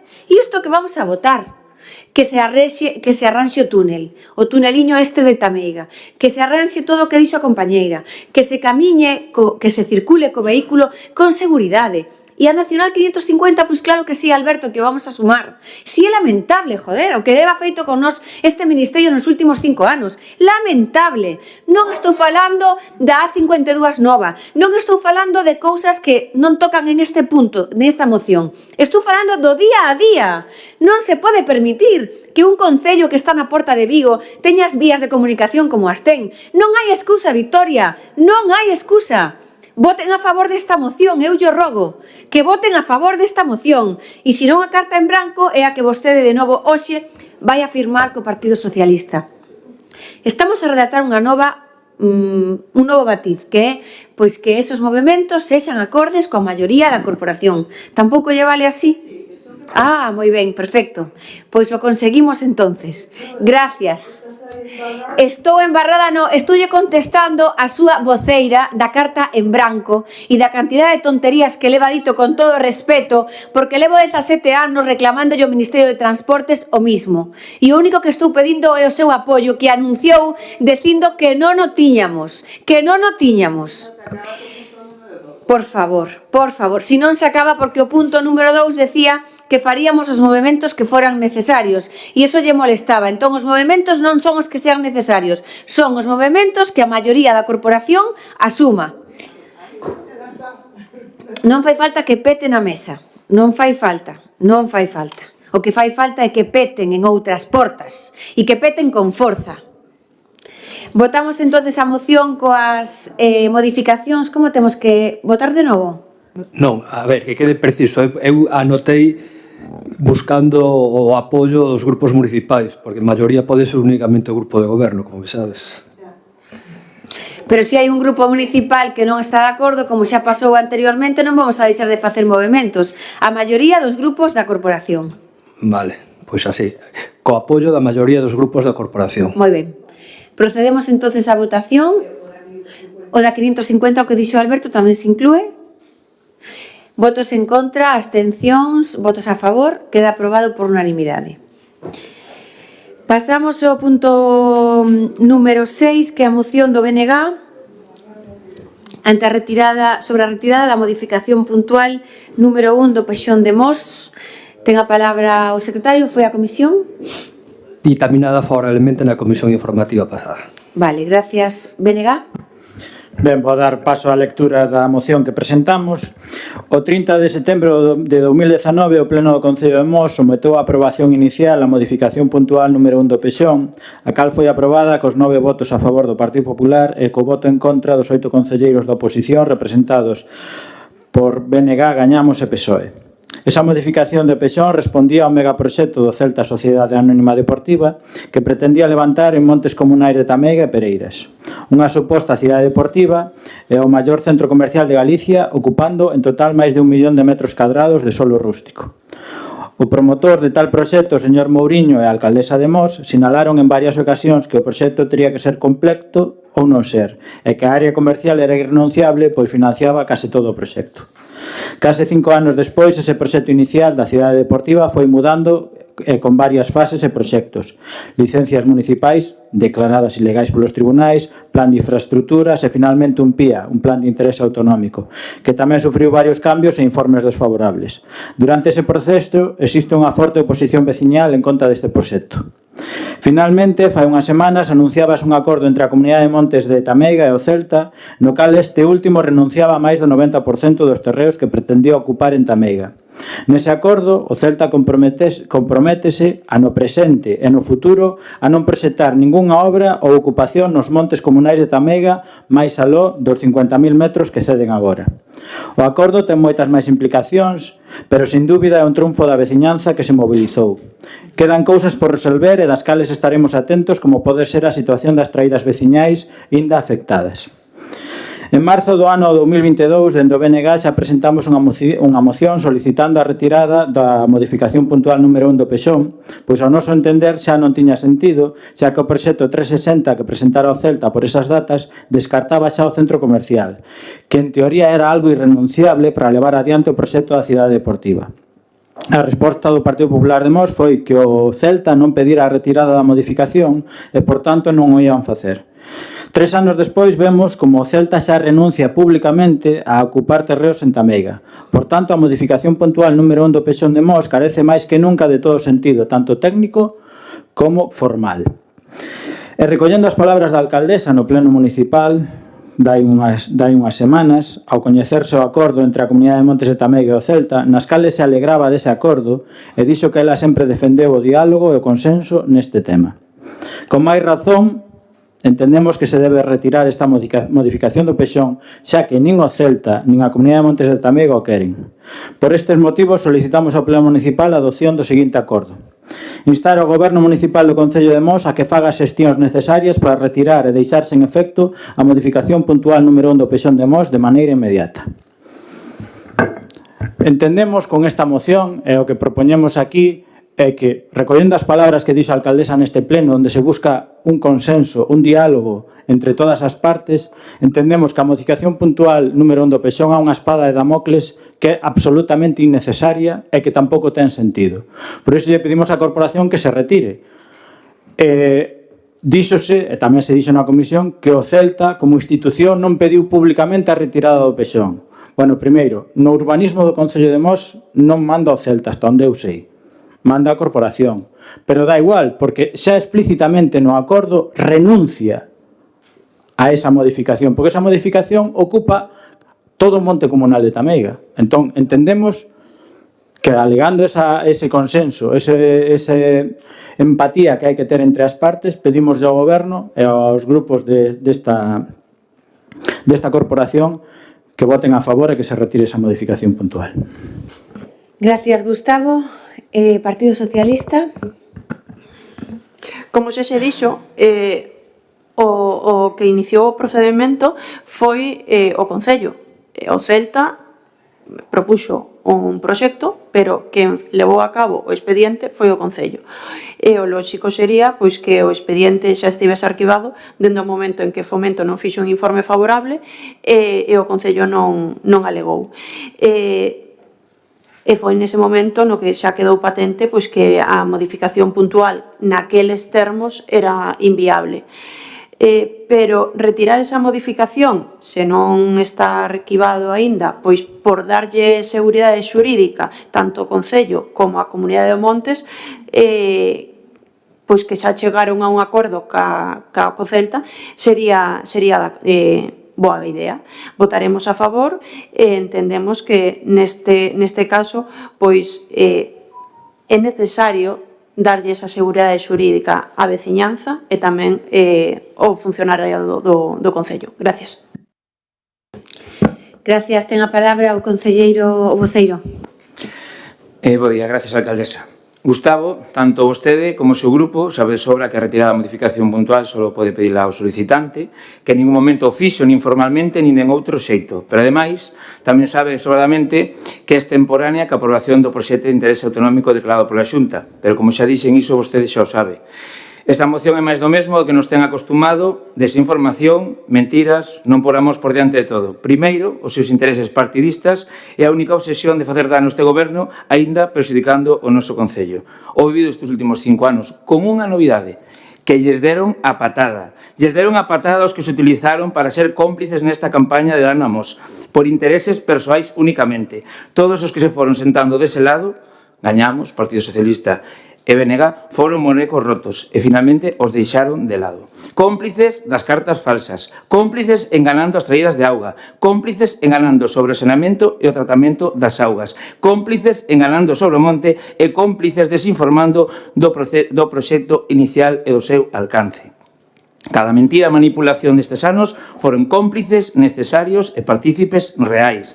Nas cartas, non só foron cómplices no intento de fraude electoral que as cartas falsas aos veciños, foron partícipes con un dos involucrados directos sendo membro da súa lista electoral. Nin o condearon, nin pediron perdón. As traídas, se dedicaron a manipular as traídas, xogaron co medo da xente e cun ben de primeira necesidade en varias ocasións. Incluso chegaron a ter ao pleno por unha escasez de auga en Pereiras que non era tal, senón unha avaría.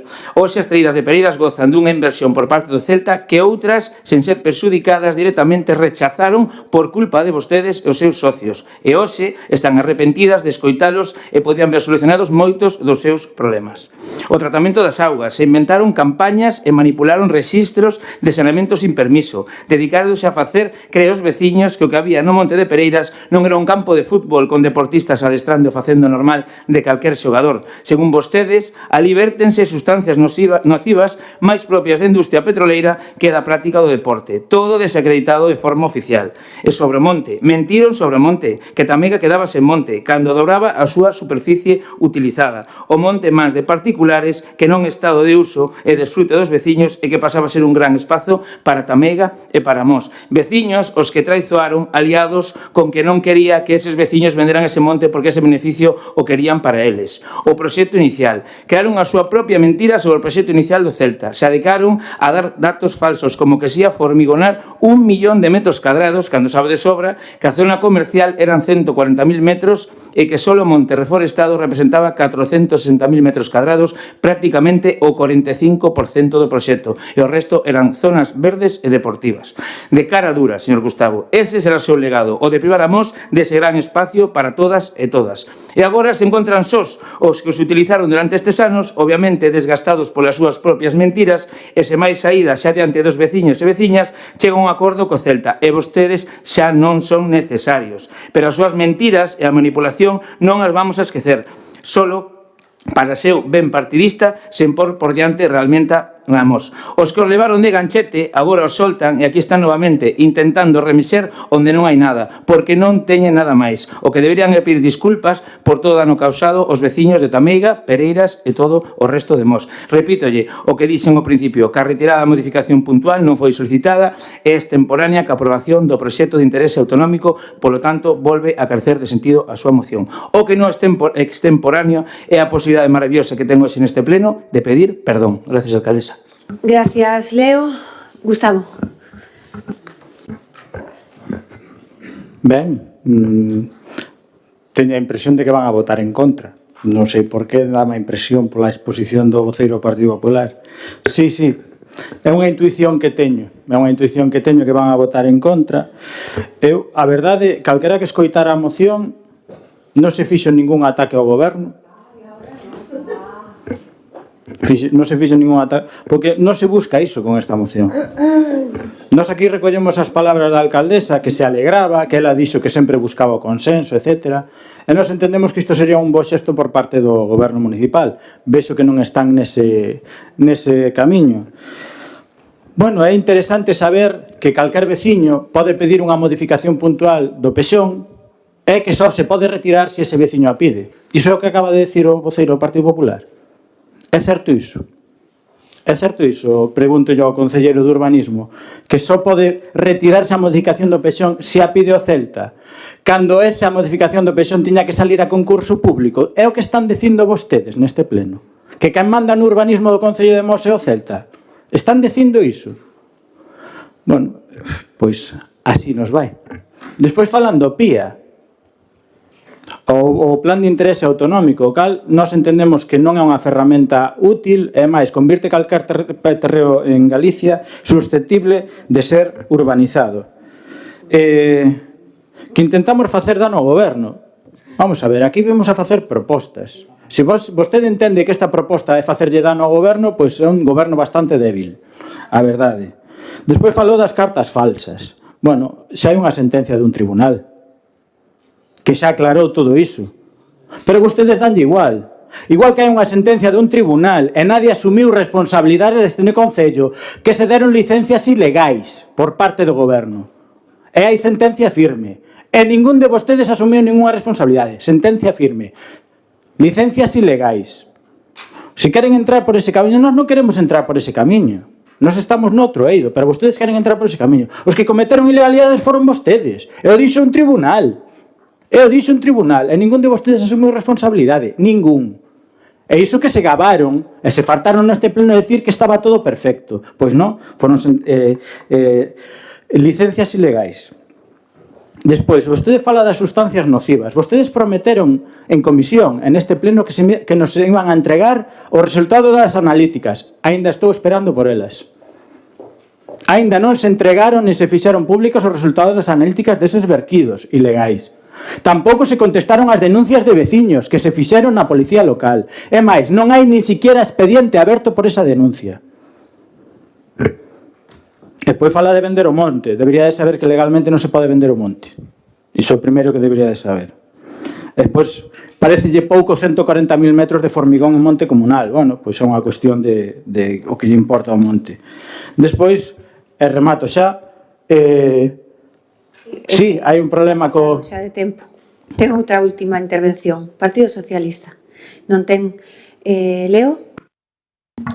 Vostede segue atrapado na súa propia mentira, unha de dúas, ou a fuxida cara adiante, ou que realmente tal o seu descoñecemento que ao final non quer rectificar ni apetece. Esta moción volve a ser papel mollado, como a anterior, e polos mesmos motivos que antes expuxen, e vostede o sabe de sobra, pero aínda se atreve a sacar este tema no pleno e traer este tema novamente ao pleno. Pois eu invito novamente a que aproveite este pleno para pedir disculpas. Disculpas polas cartas falsas, vostede intentou acceder á alcaldía en complicidade cos artífices das mesmas, e xa máis se disculpou do fito máis triste nunhas eleccións locais en Mos. Pida disculpas, porque o que dice nesa sentenza non quere dicir que non intentarán manipularla.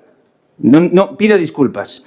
Pida disculpas ás traídas por manipulalas, enganalas e sostalas con informacións falsas que só foron en perxuicio delas. Que diferente sería a realidade de moitas destas traídas se hoxe en día chegaron a un acordo co Celta como foi as de Pereiras. E pida disculpas aos veciños por mentir sobre o tratamento das augas no saneamento da cidade deportiva. Adicouse a difundir bulos, a manipular as arquetas de saneamento sen permiso do consorcio, que é quen ten eses informes nin do Concello, para alarmar a xente, chegando incluso a deixar caer que a rede estaba rota e que contaminaba unha poza na parroquia de Cela, algo que dou totalmente demostrado que é falsa. Pida disculpas e retiro. Pida disculpas por desinformación sobre o alcance do proxecto. Unha persoa no seu posto ten que informar que a realidade, non mentir e distorsionala como fixo recurrentemente co proxecto. Aínda hoxe, nesta moción, refírese a él como un proxecto dunha suposta cidade deportiva. A cidade deportiva que vai a ser en breves un referente mundial do deporte e que está aí para poder vela todos os días. Pida disculpas polas mentiras sobre o monte. Pida disculpas a esos veciños que xa tiñan un acordo co Celta para dar tamén o dobre de monte reforestado creando unha gran área de lecer no noso concello. Veciños como ven que o Celta ahora cerra acordos cos veciños de Cela, encantados co trato porque ustedes sabe que esos terreos se non os compra Celta, nadie os vai a comprar nunca. Todo pola avaricia de que eses cartos foran para outro lado, privando a eses veciños e amos enteiro deste espazo. E por último, como concelleiro, pídelle disculpas a Pereiras, que a súa sede meterio dente o goberno de Celta ninguneou en múltiples ocasións e vontade dos veciños de Pereiras. Mira, as traídas de Pereiras votaron as dúas sí o proxecto de Celta. A Comunidade de Monte votou sí o proxecto de Celta. E nunca o vin dos lados dos veciños de Pereiras. Nunca, cando entraban no seu monte comunal sin permiso, cando se anunciaban obras legais nos seus terreos amparadas neste plan especial e onde se indicaba que xa máis os defendeu, só estaba do lado dos que atacaban o goberno e atacaban o proxecto e atacaban o Celta, sin ver que tamén se atacaba a Pereiras e o seu futuro. Nin se preocupou de saber cal era a inversión e o alcance das obras de abastecemento que o Celta acometeu nas traídas, porque o desconoce. Pero sí que se apresurou para mentir, dicindo que quedamos sen agua neste pleno cando fora unha avaría recoñecida pola directiva e aínda por encima cando Pereira ten máis agua que nunca. Que ten que retirar vostede aquí? A súa actitude é rectificar. Tengo esa maravillosa oportunidade de pedir perdón. E quero aproveitar antes de terminar, dalle gracias á alcaldesa por ter en conta Pereiras. Cando chegou este proxecto, decir que era algo bo para Mos, pero sabendo que era Pereiras, me chamou ilusionada, me dixo, Leo, ten unha boa noticia para Pereiras, e todo o que isto iba a traer unha Comunidade de Montes que estaba en precariedade e que agora pode ser unha Comunidade de Montes saneada gracias a este proxecto. Por iso le pido que se disculpe e se poña do lado dos veciños de Tameiga, de Pereiras e de Mos. Gracias, Leo. Ten a palabra o voceiro do BNG. O seu discurso está moi ben, pero non me contesta nada do que lle dixen. Non me contesta nada do que lle dixen. Non me contesta nada do que lle dixen. Entón, está moi ben que queira defender a parroquia de Pereiras, que queira defender... Iso está moi ben. Nós nunca nos puxemos en contra nin declaramos non grata a ningunha comunidade neste pleno, como se fixeron vostedes. Nós respetamos sempre as decisións que se tomaron en todas as parroquias. En Pereiras, tamén en Tameiga ahora, porque que a Comunidade de Montes de Tameiga ahora chegue a un acordo co Celta non quere decir que nós esteamos de acordo co que se vai a facer aí, porque o PIA é unha ferramenta do pelotazo, e así o denunciamos. Despois, vostede volve a insistir cun tema, do tema dos vertidos. Gustaríame que me mirara a cara. Cantas veces solicitei que entregaran as analíticas? Non. Xa 3 veces en comisión e aínda están sin entregar. Un veciño fixo unha denuncia pública na policía local e nin siquiera se abriu o expediente. Nin siquiera se abriu o expediente para analizar iso. Sigo esperando a que se me entreguen as analíticas. E non as entregades. E tédelas, porque o dixeche. Despois, das licencias ilegais que entregou o Concello, non dis nada tampouco. Non dis nada. Pero que non veña aquí a este debate. E non veña a este debate. Aquí o que propoñemos é que se supere algo. Vostedes non queren superalo, o teño claro. Porque dedicouse a disparar a todo o mundo. Dedicouse a disparar a todo o mundo. Vostedes non queren, ao contrario do que dixo a alcaldesa, que quería un consenso, que estaba contenta. Bueno, que mellor consenso que este? Se o Celta non quere facer o centro comercial, nin a Comunidade de Montes de Tamega, retiren a modificación puntual. Retiren a modificación puntual. Pero polo que vostedes dan a entender, non o van a facer. Nós pedimoslle que con un xesto de boa vontade, de que se chegue a ese consenso e que se superen certas cuestións, que se retire esta modificación puntual número 1. Moitas gracias. Bueno, pois eu voulle decir algunha cuestión porque merece a pena, non? Despois de 8 anos de sufrimentos e daños colaterales, e tamén é certo, 2 maiorías absolutas, pois ven vostede con esta moción porque xa non sabe onde colocarse. A verdade é que o deixaron descolocado. A voceira do Partido Socialista xa non pide nin a palabra, porque vostedes están completamente perdidos, xa non saben a hora onde se van a colocar. Teñen que buscar algo daqui ás eleccións a que agarrarse. Teñen que buscar algo porque este asunto acabouselle. Por eso eu vou dedicarlle algunha cuestión aquí hoxe, algunhas palabras, porque me apetece cerrar este capítulo. E vou non cerrar dedicándolle así unha breve referencia á historia desde o ano 17 hasta hoxe. E tamén despois entra unha sorpresa en comunicacións porque ábrese un novo capítulo e vamos a presentarlle o Galicia Sport 360, que se vai a declarar proxecto de interés autonómico dentro de uns días. Está aquí Carlos Cao, que é o director do Celta, e me pediu que lle gustaría intervir no pleno en comunicacións para explicarlle o proxecto. Eu quería decirlles, pois que dice o BNG ataque ao goberno, o que isto non é un ataque ao goberno. Vostede dice hoxe que isto non é un ataque ao goberno, esta moción. No, efectivamente, esta moción é, pois, o que lle decía, non sei onde me vou a colocar. Entonces, pois, agora parece que eu lle pido ao Partido Socialista que manteña silencio, por favor. Pois parece que non saben onde colocarse e, efectivamente, lle molesta o que Leo lle dixo, que te felicito polas palabras, porque son as palabras de haber conseguido o proxecto, despois de moito traballar, de moito pasalo mal, de moita desesperación e de rabia de ver injustizas, mentiras e manipulacións, e o conseguimos. Pero conseguiu Mos, o conseguiu este goberno, pero o conseguiu Mos, o conseguiu Pereiras, o conseguiu Tameiga e o conseguiu Mos enteiro, a pesar da cantidad de atrancos que tivemos. Por eso que hoxe vostede se alarma de que como me contesta isto? Isto non é un ataque ao goberno, non? Hoxe non. Hoxe xa están descafeinados, pero foi un ataque ao goberno durante os últimos anos.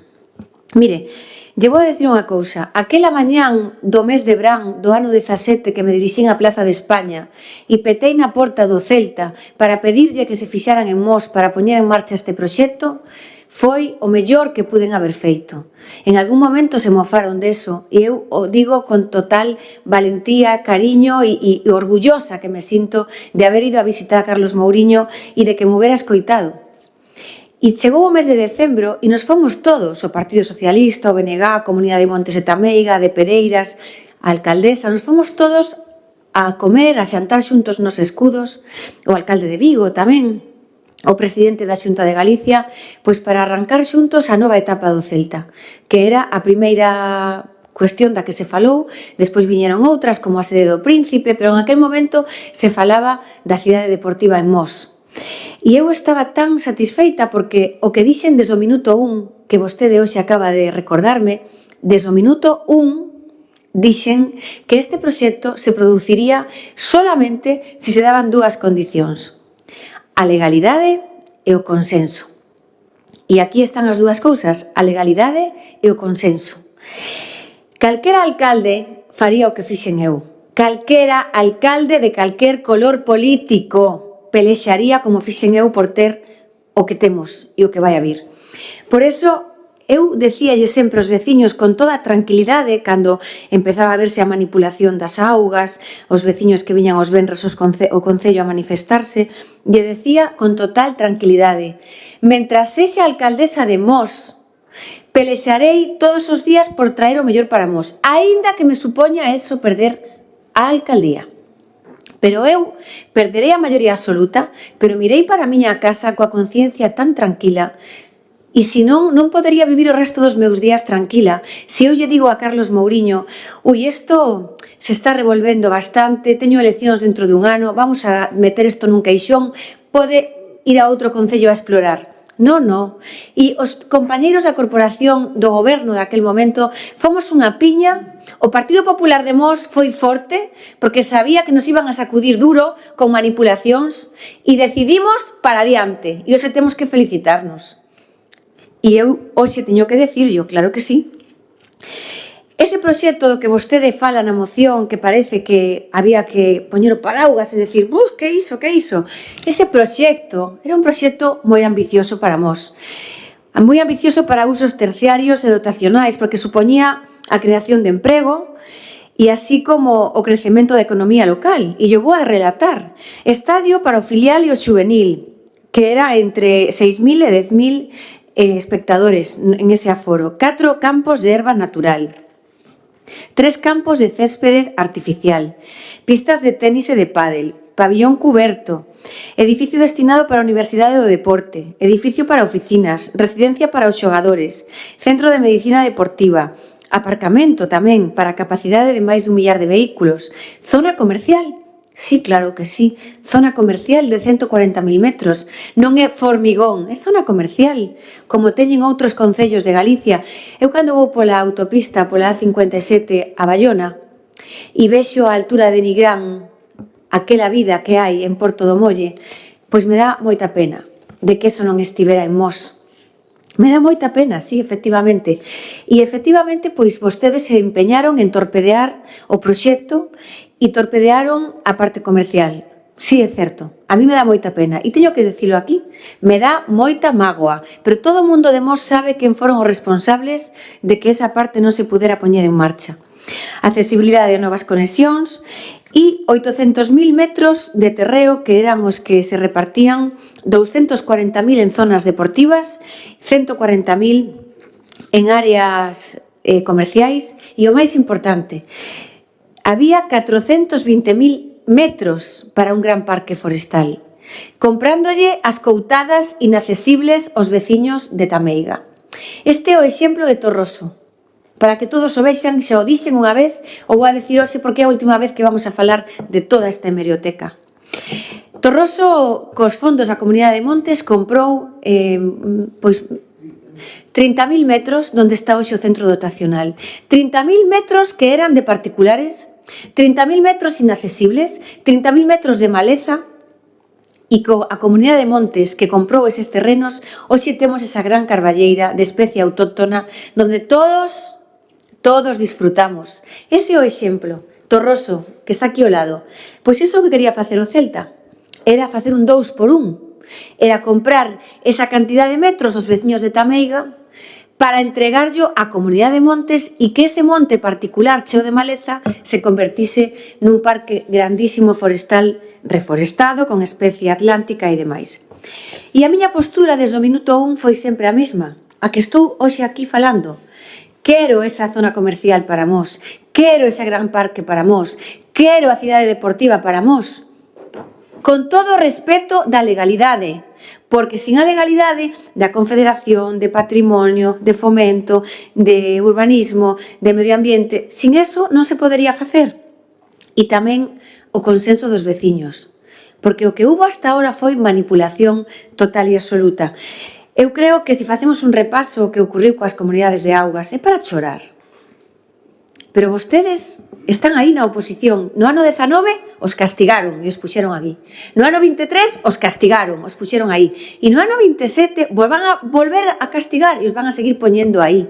Porque cada vez que pasa o tempo máis, a xente se dá conta de que foi unha manipulación, de que as augas de Pereiras ganaron co Celta e que podía haber ganado Sanguiñeda, podía haber ganado Petelos, podía haber ganado Tameiga, pero non quixeron porque se encargaron de manipular. Pero o que é imperdonable é como lle meteron o medo a xente no corpo, a xente maior, que pensaban que se quedaban sin auga, Ahora eses do túnel non falan. Pois eso sí que é un problema, de eso non falan. E bueno, pois eu me reunín coas traídas e sempre lle dixen o que lles digo agora. Con esta valentía que hoxe é fácil, non? Pero en aquel momento, a un ano das eleccións e con aquel fervor que estaba collendo o asunto, pois yo dixen sempre, mentras sea alcaldesa de Mos, non podo engañar a xente. Teño que decir a verdad, isto é unha lotería que lle toca a Mos e eu non vou a renunciar a ela. Chegou o momento de que isto, pois, chegou a un grado de locura, porque o das cartas, que non lle gusta falar das cartas. As cartas foi un ataque á democracia, que vostedes os dous nunca condearon, nin o Partido Socialista nin o BNG. Unha semana antes dunhas eleccións municipales, a Comunidade de Montes de Tameiga manipula os recibos e intenta que cheguen a 4.000 buzóns e que, por suerte, os encontramos antes. Pero foi a Comunidade de Montes de Tameiga e o presidente da Comunidade de Montes de Tameiga. E, evidentemente, pois, que en ese momento dous candidatos, en lugar de condenar isto e, evidentemente, decir que pois eso non se pode consentir, silencio total e absoluto, porque vostedes estaban convencidos de que iban a dar a batalla. Estaban convencidos de que chegaba o seu momento. E como se pode chegar á alcaldía coa manipulación, coa mentira? Pois non se chega nunca. Por iso vostedes están na oposición. E eu lle dixen en este pleno moitas veces que son o brazo armado da Comunidade de Montes de Tameiga. Agora xa non lles interesan.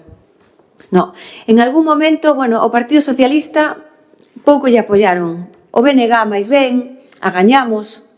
Pero agora, xa a Comunidade de Montes de Tameiga, pois ao final chegou un acordo co Celta, o cual me alegro moito, como dixen no outro pleno, e vostedes xa non lles interesan. Vayan buscando algún motivo para ver se son capaces de repetir algunha hazaña. Eu espero que non. Pero en este recorrido do tempo dos 6 anos, pois hubo un montón de trámites administrativos, efectivamente.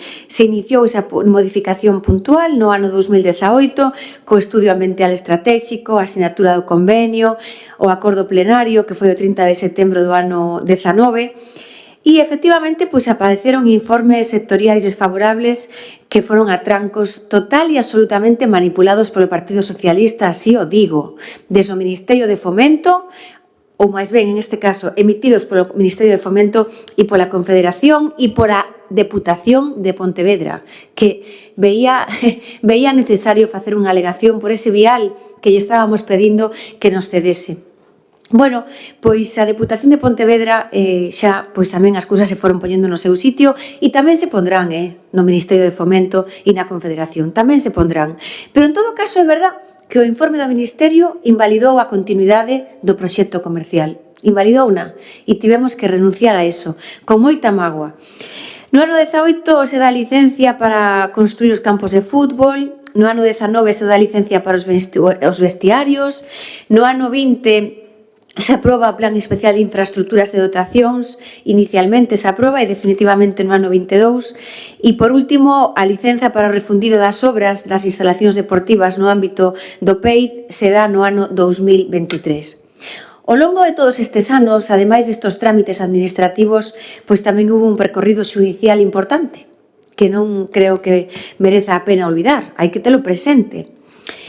Nos levaron á Fiscalía, o convenio entre o Concello de Mos e o Celta de Vigo. Bueno, creo que xa din argumentos bastantes para poder decir por que declaramos non grata a Comunidade de Montes de Tameiga, pois por intentar torpedear a democracia local do Concello de Mos.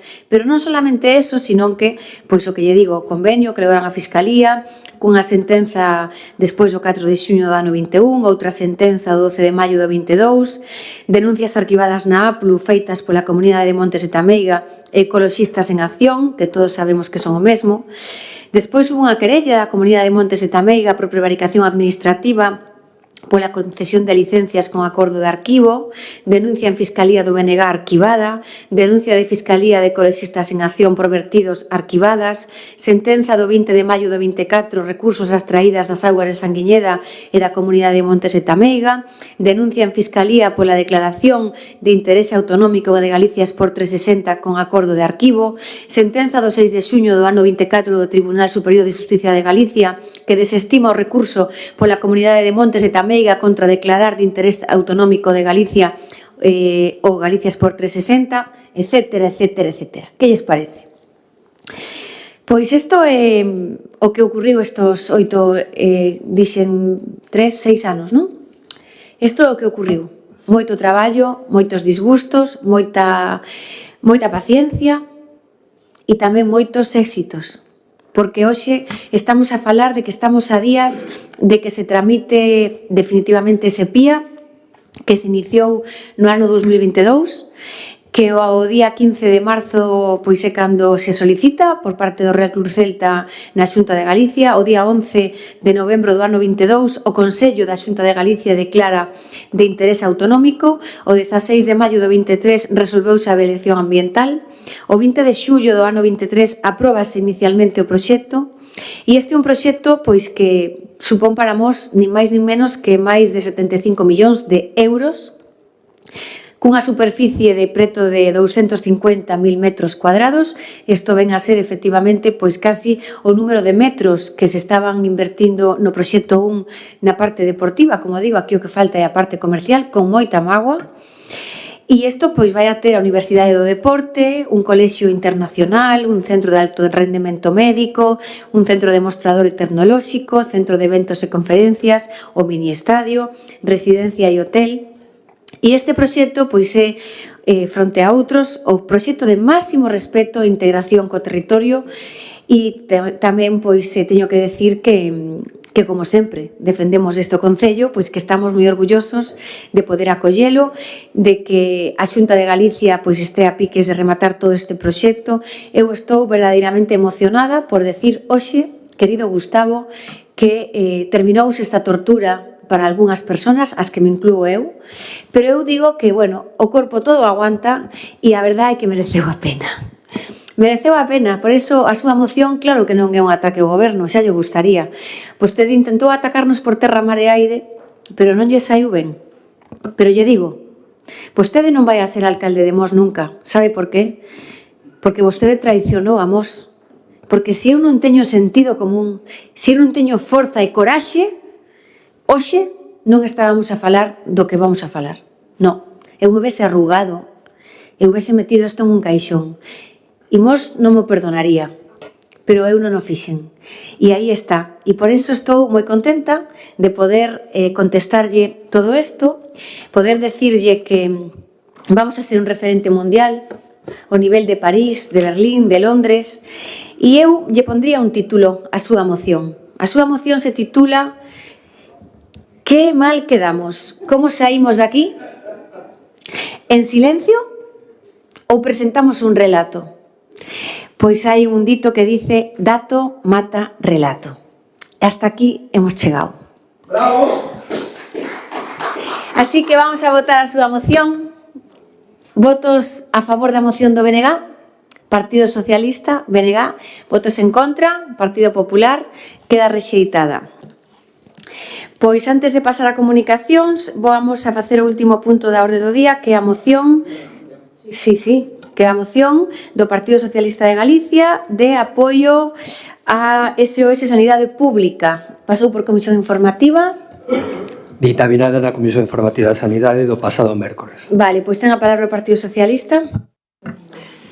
A plataforma SOS Sanidade Pública de Galicia, despois da gran manifestación celebrada cun enorme éxito en Vigo, organizada pola Plataforma de Vigo e o resto de plataformas da área sanitaria, acordan convocar unha nova manifestación en Compostela o día 6 de abril, ás 12 dende Alameda, dada a nula resposta da Xunta de Galicia e da Consellería de Sanidade ás reivindicacións que expuxeron de incrementar os recursos, mellorar a organización e o funcionamento da atención primaria, reactivar e aproveitar plenamente os recursos dos hospitais públicos para afrontar o incremento das listas de agarda e frear a deteriorización, desmantelamento e privatización de todo o sistema sanitario galego por parte do Partido Popular de Galicia.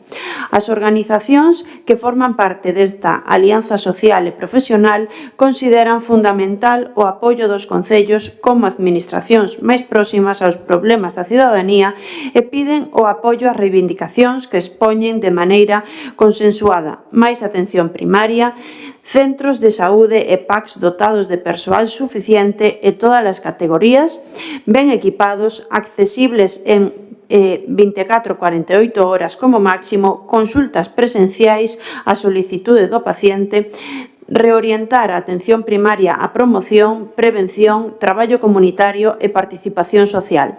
Máis atención hospitalaria, utilización plena dos recursos instalados en hospitais mañá e tarde, recuperar recortes nos hospitais comarcais, acabar coa política de concentración coa privada, restitución do sistema público dos centros privatizados, plans para reducir listas de agarda e non a ocultación das mesmas.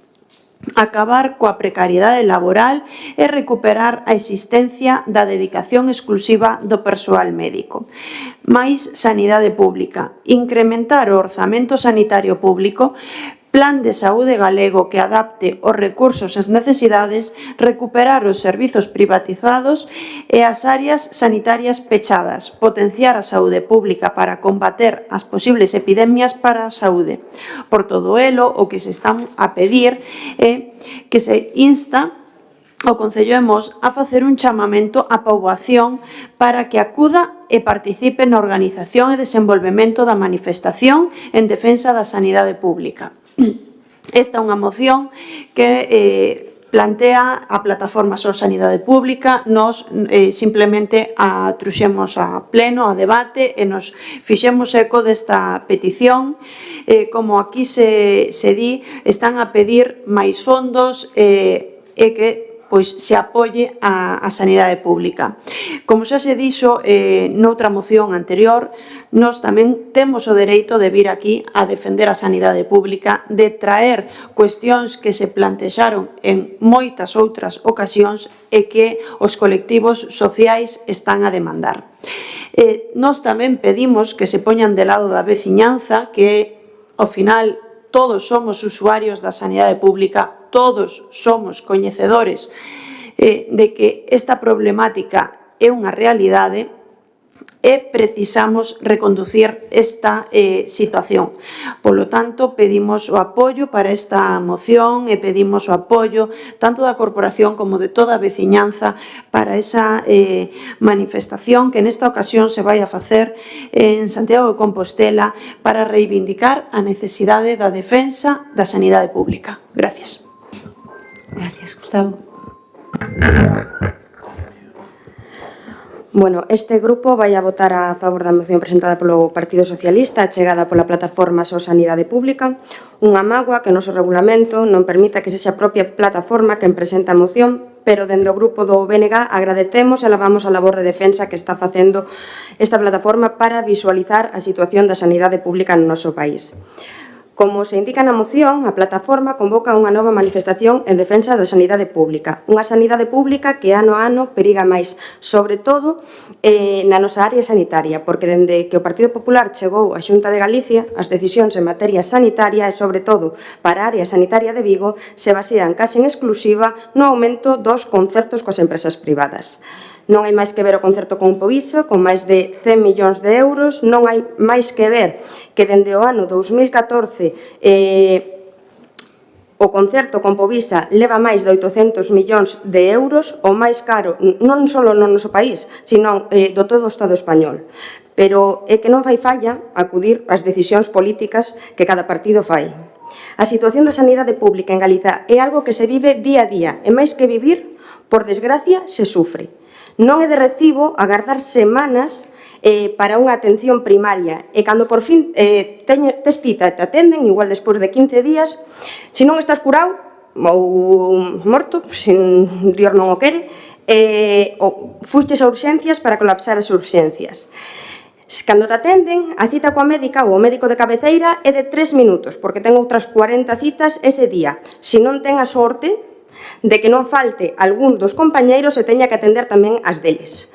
Ou que teñas que levar a túa filla ou teu fillo aos centros médicos uns días determinados porque solamente hai pediatra uns días determinados, ou a urxencias porque simplemente xa non tes pediatra no teu centro de saúde. A atención primaria ten que ser accesible para todas as persoas e que teñe que estar dotada de suficiente persoal para que funcione como esa primeira criba necesaria para non colapsar as urxencias dos hospitais. E, por desgracia, e podemos velo na nosa contorna, a atención primaria está desmantelada, coas listas de espera de máis de 15 días para o teu médico ou médica de cabeceira. O problema é que coa atención hospitalaria pasa un pouco do mesmo. É moi necesario reducir as listas de espera e non é posible que unha proba diagnóstica como pode ser unha radiografía ou unha resonancia se tarde máis de 6 meses en dar cita para facela. Non é posible que listas de esperas de anos para acudir a especialistas ou as revisións dos mesmos sexan anuais. Isto é o que vivimos as familias día a día. Quen non ten unha persoa na súa familia que leva meses esperando para que se faga unha resonancia ou para ir á cita dun especialista? Por iso, xa digo que todas e todos sufrimos os recortes na sanidade e a salida ás rúas é fundamental na loita para recuperar e nutrir a nosa sanidade pública. Por iso, repito, este grupo vai apoiar a moción. Gracias, Sara. Ten a palabra Sara. Bueno, o Partido Socialista presenta hoxe esta moción aquí no Pleno e di que non é unha moción propia do Partido Socialista, sino que é unha moción da plataforma SOS Sanidade de Galicia. Evidentemente, a plataforma son vostedes. A plataforma son os partidos da izquierda. A plataforma que promove esta iniciativa non ten ningún interés en que a Xunta traballe ben pola sanidade pública. O único interés que ten é un interés partidista e o seu único obxectivo é exclusivo atacar a Xunta e o Partido Popular. De feito, no seu argumento aquí nesta moción di frear o deterioro, o desmantelamento e a privatización total, a privatización de todo o sistema sanitario público galego por parte do PP de Galicia. Pero como queren que estemos a favor desta moción? Vostedes saben que temos falta de médicos, por suposto que temos falta de médicos, pero é un tema do Goberno Central. Vostedes saben que estamos cansados de pedir médicos ao Goberno Central, que non é unha cuestión das autonomías. Por que non instan nesta moción ao Goberno Central a que cree máis prazas MIR? Por que non o fan? Veñen aquí coa excusa de que esta moción é unha moción desta plataforma, pero se a plataforma son vostedes. Esta é unha plataforma que ten un único voceiro, non sei se saben quen é este señor, Manuel Martín García. Este é un médico que foi nomeado membro do Consello Asesor do Sistema Sanitario de Galicia polo goberno do bipartito entre o ano 2006 e o 2009. E participou na elaboración dun documento que se chamaba Propostas de Transformación da Atención Primaria en Galicia, que foi publicado en febreiro do 2009 pola Consellería de Sanidade, asinando un capítulo sobre os PACs, os puntos de atención continuada, tuvo esta conclusión, este estudio.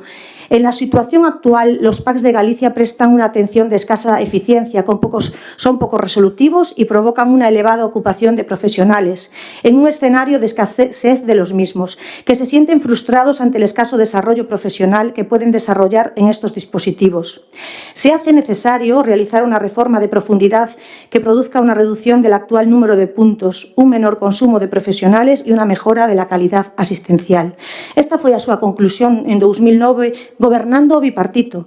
Que significa isto? Que este señor que promove esta folga, Martín, compaxinaba este asesoramento ao bipartido propoñendo pechar os PACs. Que casualidade, non? Que propusiera pechar os PACs. Defendía o goberno antes que as reivindicacións sindicais.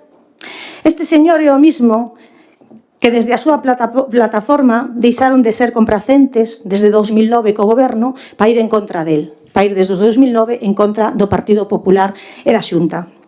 Este señor destaca tamén porque fixo toda a súa oposición a un convenio asinado en 2015 entre o Sergas e a Fundación Ortega e Amancio Ortega. Non sei se recordan que se financiaron importes nuns contratos definitivos de sanidade pública para adquisicións de novos materiais de tratamento para diagnóstico do cancro. E ele estuvo en contra porque afirmaba que estes aparellos eran innecesarios porque había moitos recursos que non se utilizaban por falta de personal.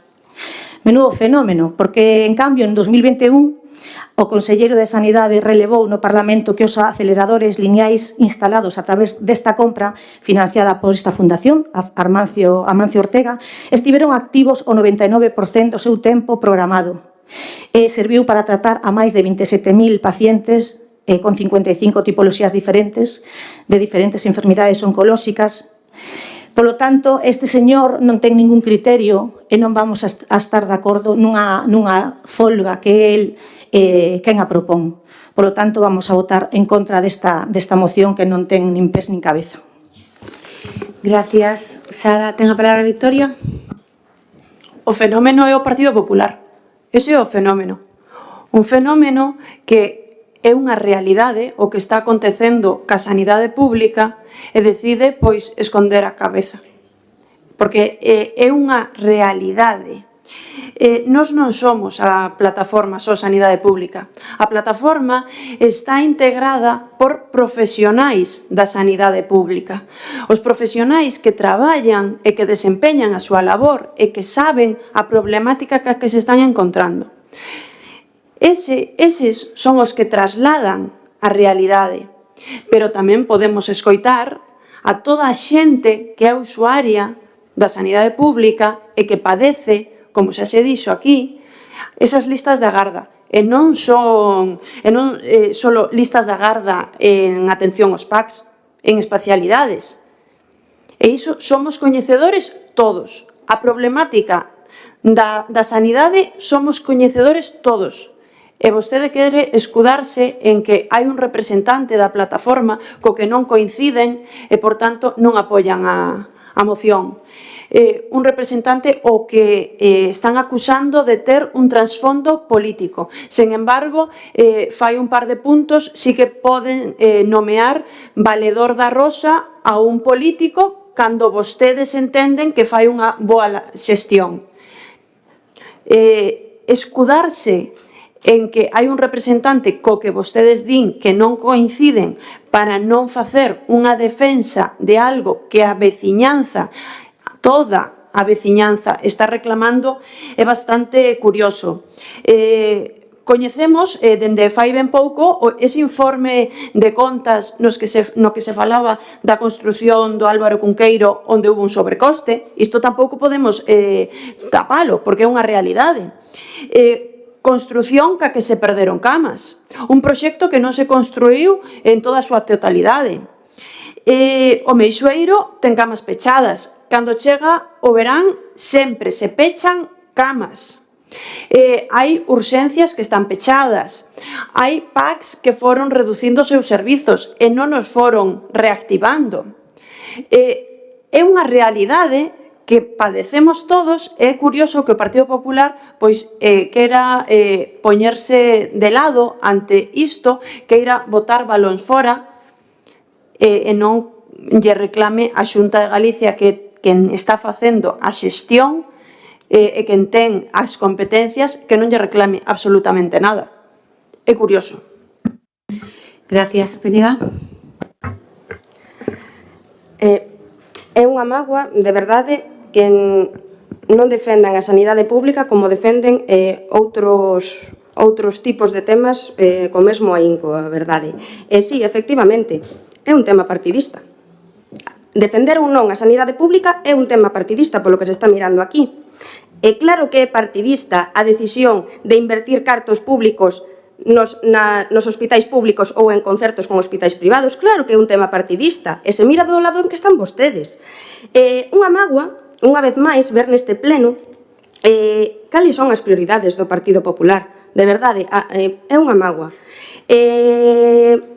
Non vou a falar máis porque realmente xa se mira no punto no que están vostedes neste momento. Polo tanto, únicamente quero incidir na importancia de manifestarse, na importancia de acudir á manifestación organizada pola plataforma Só Sanidade Pública o domingo 6 de abril ás 12 en Santiago de Compostela, que é o que se solicita en definitiva nesta moción. Haberá autobuses que saen de moitos puntos e iso é o que están poñendo nas súas redes sociais. Nos, nas nosas redes sociais, o único que podemos é compartir as saídas ou non de autobuses, por se acaso alguén non non se entera de outra forma, para que non quera acudir no seu propio vehículo ou tren. Polo tanto, vamos a votar a favor da moción. Gracias. Ten a palabra Sara. Veñen a pedirlle á Xunta o que non son capaces de pedirlle ao Goberno Central. E que non é máis que iso. Pídanlle ao Goberno Central que creen prazas MIR. Pídanllo. Traian aquí unha moción instando ao Goberno Central a que cree prazas MIR e votarémola todos a favor. Falan de recortes na sanidade pública e falan de incremento na privada, pero si é totalmente falso. E iso pode desmentirse cos orzamentos da Xunta. Están aí para velos. Os orzamentos do Sergas aumentaron un 45% en relación ao que aprobou o bipartito no ano 2009. Non se trata solamente de investimento, se trata tamén de persoal. En relación ao 2009, os orzamentos en gasto de persoal aumentaron nun 668 millóns de euros. Por outra parte, na pasada legislatura, este é un dato moi importante, votouse no Pleno do Parlamento de Galicia unha resolución que decía o seguinte: o Parlamento de Galicia insta a Xunta de Galicia a manter o control sobre o gasto do Sergas en actividades concertadas en medios alleos, mantendo o gasto real neste concepto, en todo caso, por debaixo do 6% do total do gasto real do Sergas, tal e como o Consello de Contas acredita nos seus informes que leva acontecendo desde 2009. Nin PSOE nin BNG apoiaron esta proposta. E todos sabemos por qué. Non a apoiaron porque saben que o Goberno estaba facendo ben, por iso non a quixeron apoiar. Presentan esta moción apoiando a esta plataforma que saben que son vostedes, e vostedes son o partido, os dous grupos son o partido do non. Son o partido do non á policía, do non á Garda Civil, do non á Alcoa, do non á AP9, do non á Inditex, do non á Armancio Ortega, as gasolineiras, as refinerías, as granxas, o bilingüismo. Son o partido do non, o Hospital Álvaro Cunqueiro, por suposto, a Cidade Deportiva do Celta e a Sanidade. Nada máis. Ten a palabra vostede para pechar.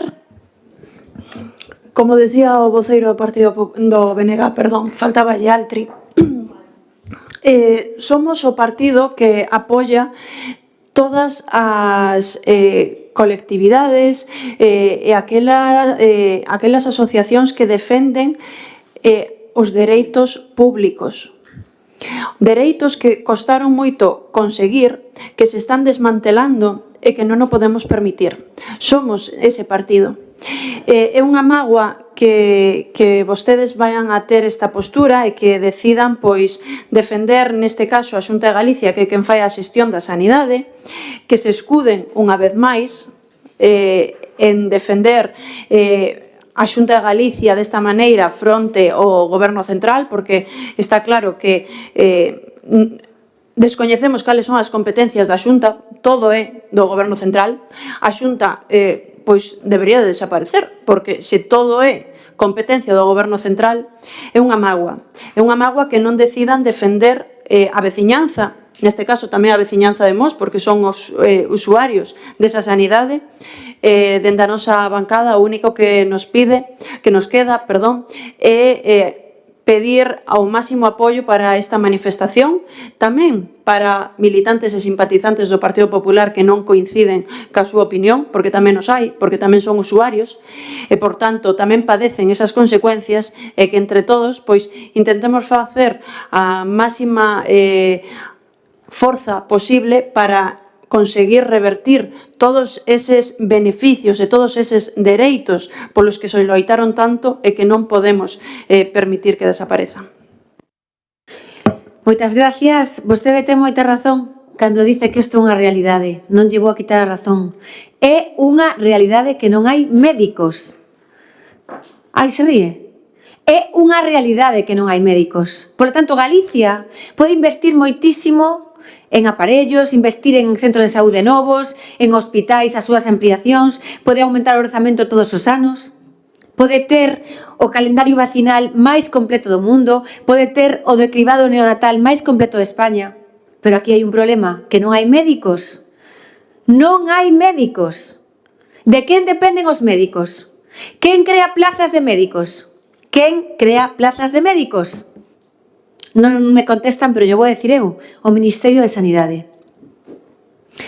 E hai un dato que mata relato. que o emitiu o Ministerio de Sanidade. Vostede, voceira do Partido Socialista, ven aquí a presentar unha moción de SOS Sanidade Pública, bueno, pois querendo facer ver que nós non estamos ao lado dos veciños.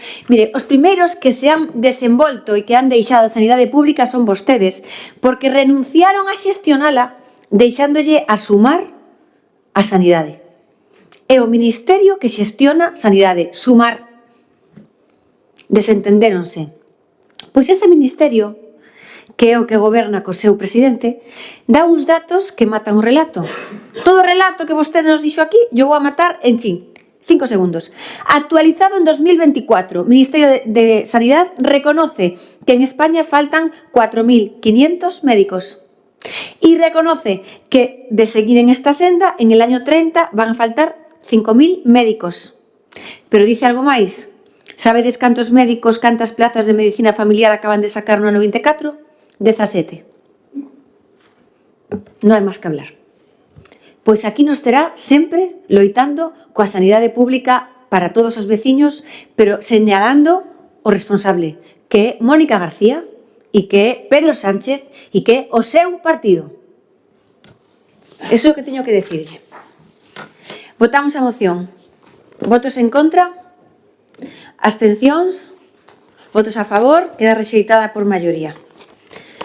Pois agora procedemos a comunicacións e vou a dar paso, está aquí Carlos Cao, que tivo a ben acompañarnos, e lle vou a dar paso para que nos explique a toda a corporación e os veciños que o van a ver tamén o proxecto Galicia Sport 360, que vai a ser declarado de interés turístico de interés autonómico de Galicia dentro de uns días. Unha cuestión de orde, alcaldesa. Dígame. A parte de que o regulamento non contempla o que van a facer agora, non está contemplado en ningún sitio, senón que o aclare o secretario, bastante irregular, por certo. Na orde do día se nos deben de comunicar este tipo de cuestións. Non estamos en contra de que interveña, pero o que sí que pedimos é que lle podamos facer preguntas. Por suposto, a alcaldesa é a que fai a orden do día e no apartado de comunicacións da alcaldía o secretario me explica que podo delegar a miña palabra en algún intervinte que veña a expoñer o que eu lle estou pedindo. E, polo tanto, vostede agora pois tendrá a ocasión de poder divisar o proxecto e facer as preguntas que vostede queira. E serán contestadas se se pode e se non se pode, pois se contestará en outro momento, porque non sei o que nos vai a preguntar e se estamos en condicións de poder contestarlo. Así que, Carlos, damosche paso, que estás por aquí. Que tal? ¿Qué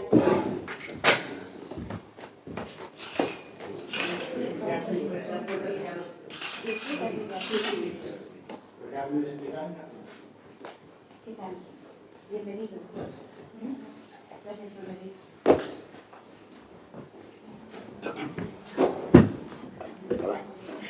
Non, espera, que abrise el micro, porfa.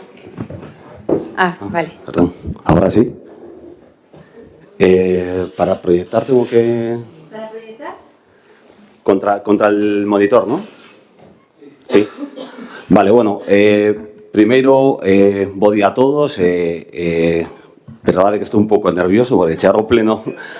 Un pleno que representa pois a un concello inteiro, pois para min é unha responsabilidade darte gracias a ti, Nidia, e a todos os presentes por poder facer esta exposición que é un paso previo o que vai chegar agora, que é a aprobación definitiva que esperemos que sea nas próximas semanas, nas vindeiras semanas, e que é unha honra e un privilexio para o clube poder estar hoxe aquí nos que na suma do que representades a todo o pobo de Mos. Por lo tanto, moitísimas gracias.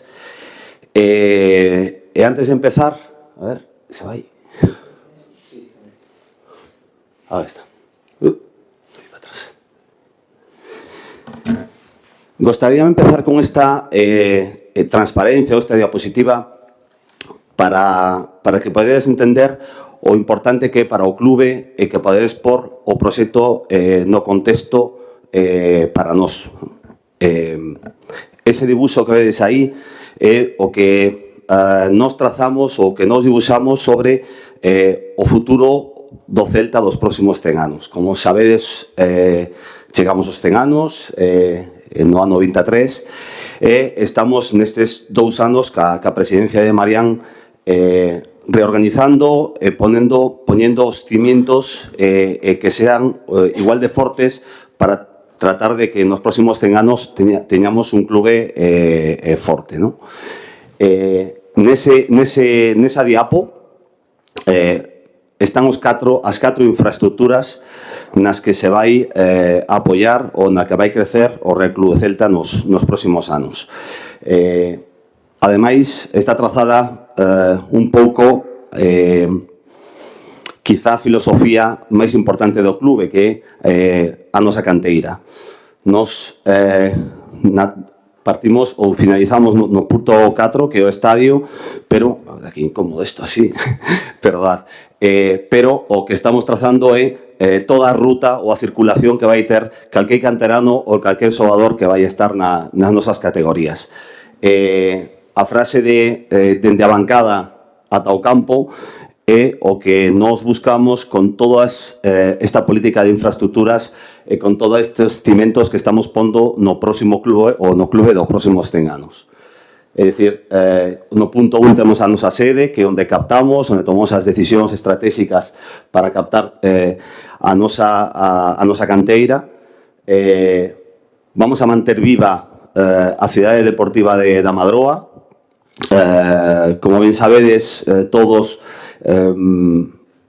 no ano pasado comenzamos o proxecto do fútbol femenino das Celtas, apoiado precisamente nun clube de Mos. Estamos prácticamente duplicando a nosa necesidades de infraestructuras para o fútbol base. Nós sempre falamos do fútbol femenino como un fútbol de igualdade con respecto ao fútbol masculino. Non entendíamos que os clubes solamente tiveran mozas de 14 anos ou de 15 anos e despois xa deran o salto os seniors sen ningún tipo de formación. Nós creemos na formación, creemos na canteira e, por tanto, estamos facendo un esforzo para que todas as nenas dende a máis edade xoven poden estar connosco xa formándose, e así estamos facendo con diferentes clubes de toda a área metropolitana, facendo torneos xa ca camiseta das Celtas, xogando con nós e adestrando con nós. Isto precisa campos, necesita infraestructuras que non temos. Co cal, decidimos que, independentemente do proxecto de Mos, tiñamos que manter vivas os 4 campos que temos en Madroa. Deste xeito, todos os nenos e nenas hasta os 13-14 anos van a estar formados na Madroa e darán o seu salto o punto 3, a Fouteza. A Fouteza convírtese nese último peldaño, nese último paso de donde nenos e nenas van a ser capaces de chegar ao primeiro clube. Cada vez estamos vendo máis casos onde xogadores con 16, con 17 anos xa forman parte dos primeiros equipos. A exixencia é brutal e, por tanto, necesitamos ese centro de alto rendimento que poda dotar esas instalacións básicas e adecuadas para que esos nenos e nenas a partir desa idade xa formen parte do deporte profesional, vale? E voltaríamos de novo a terminar nesa formación cos xogadores que poidan debutar e xogar no noso estadio, en Balaídos. Por que poño esta transparencia? Porque o que quero transmitir é a gran importancia de eses 4 puntos. Sen eses 4 puntos estaríamos cosos. Non teríamos a capacidade de afrontar o fútbol e o deporte profesional dos próximos anos.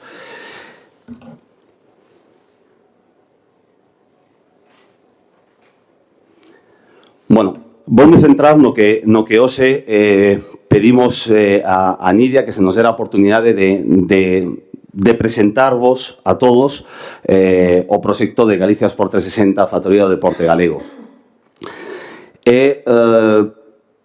Pretende por 4 preguntas que resumen, eu penso, ou que responden a moitas dúbidas que pode ter ou que, ademais, constitúen 4 fortalezas importantísimas dentro do proxecto. Por que é necesario Galicia Sport 360? Pois, dende o punto de vista da infraestructura, porque vai dotar de crecemento de fortaleza ao clube, obviamente. E, ademais, vai ter como esa peza angular que estamos pondo dende xa fai moitos anos, pero que está fortalecida na política establecida do clube, na estrategia dos últimos 2 anos, a canteira e o fútbol femenino como punta de lanza.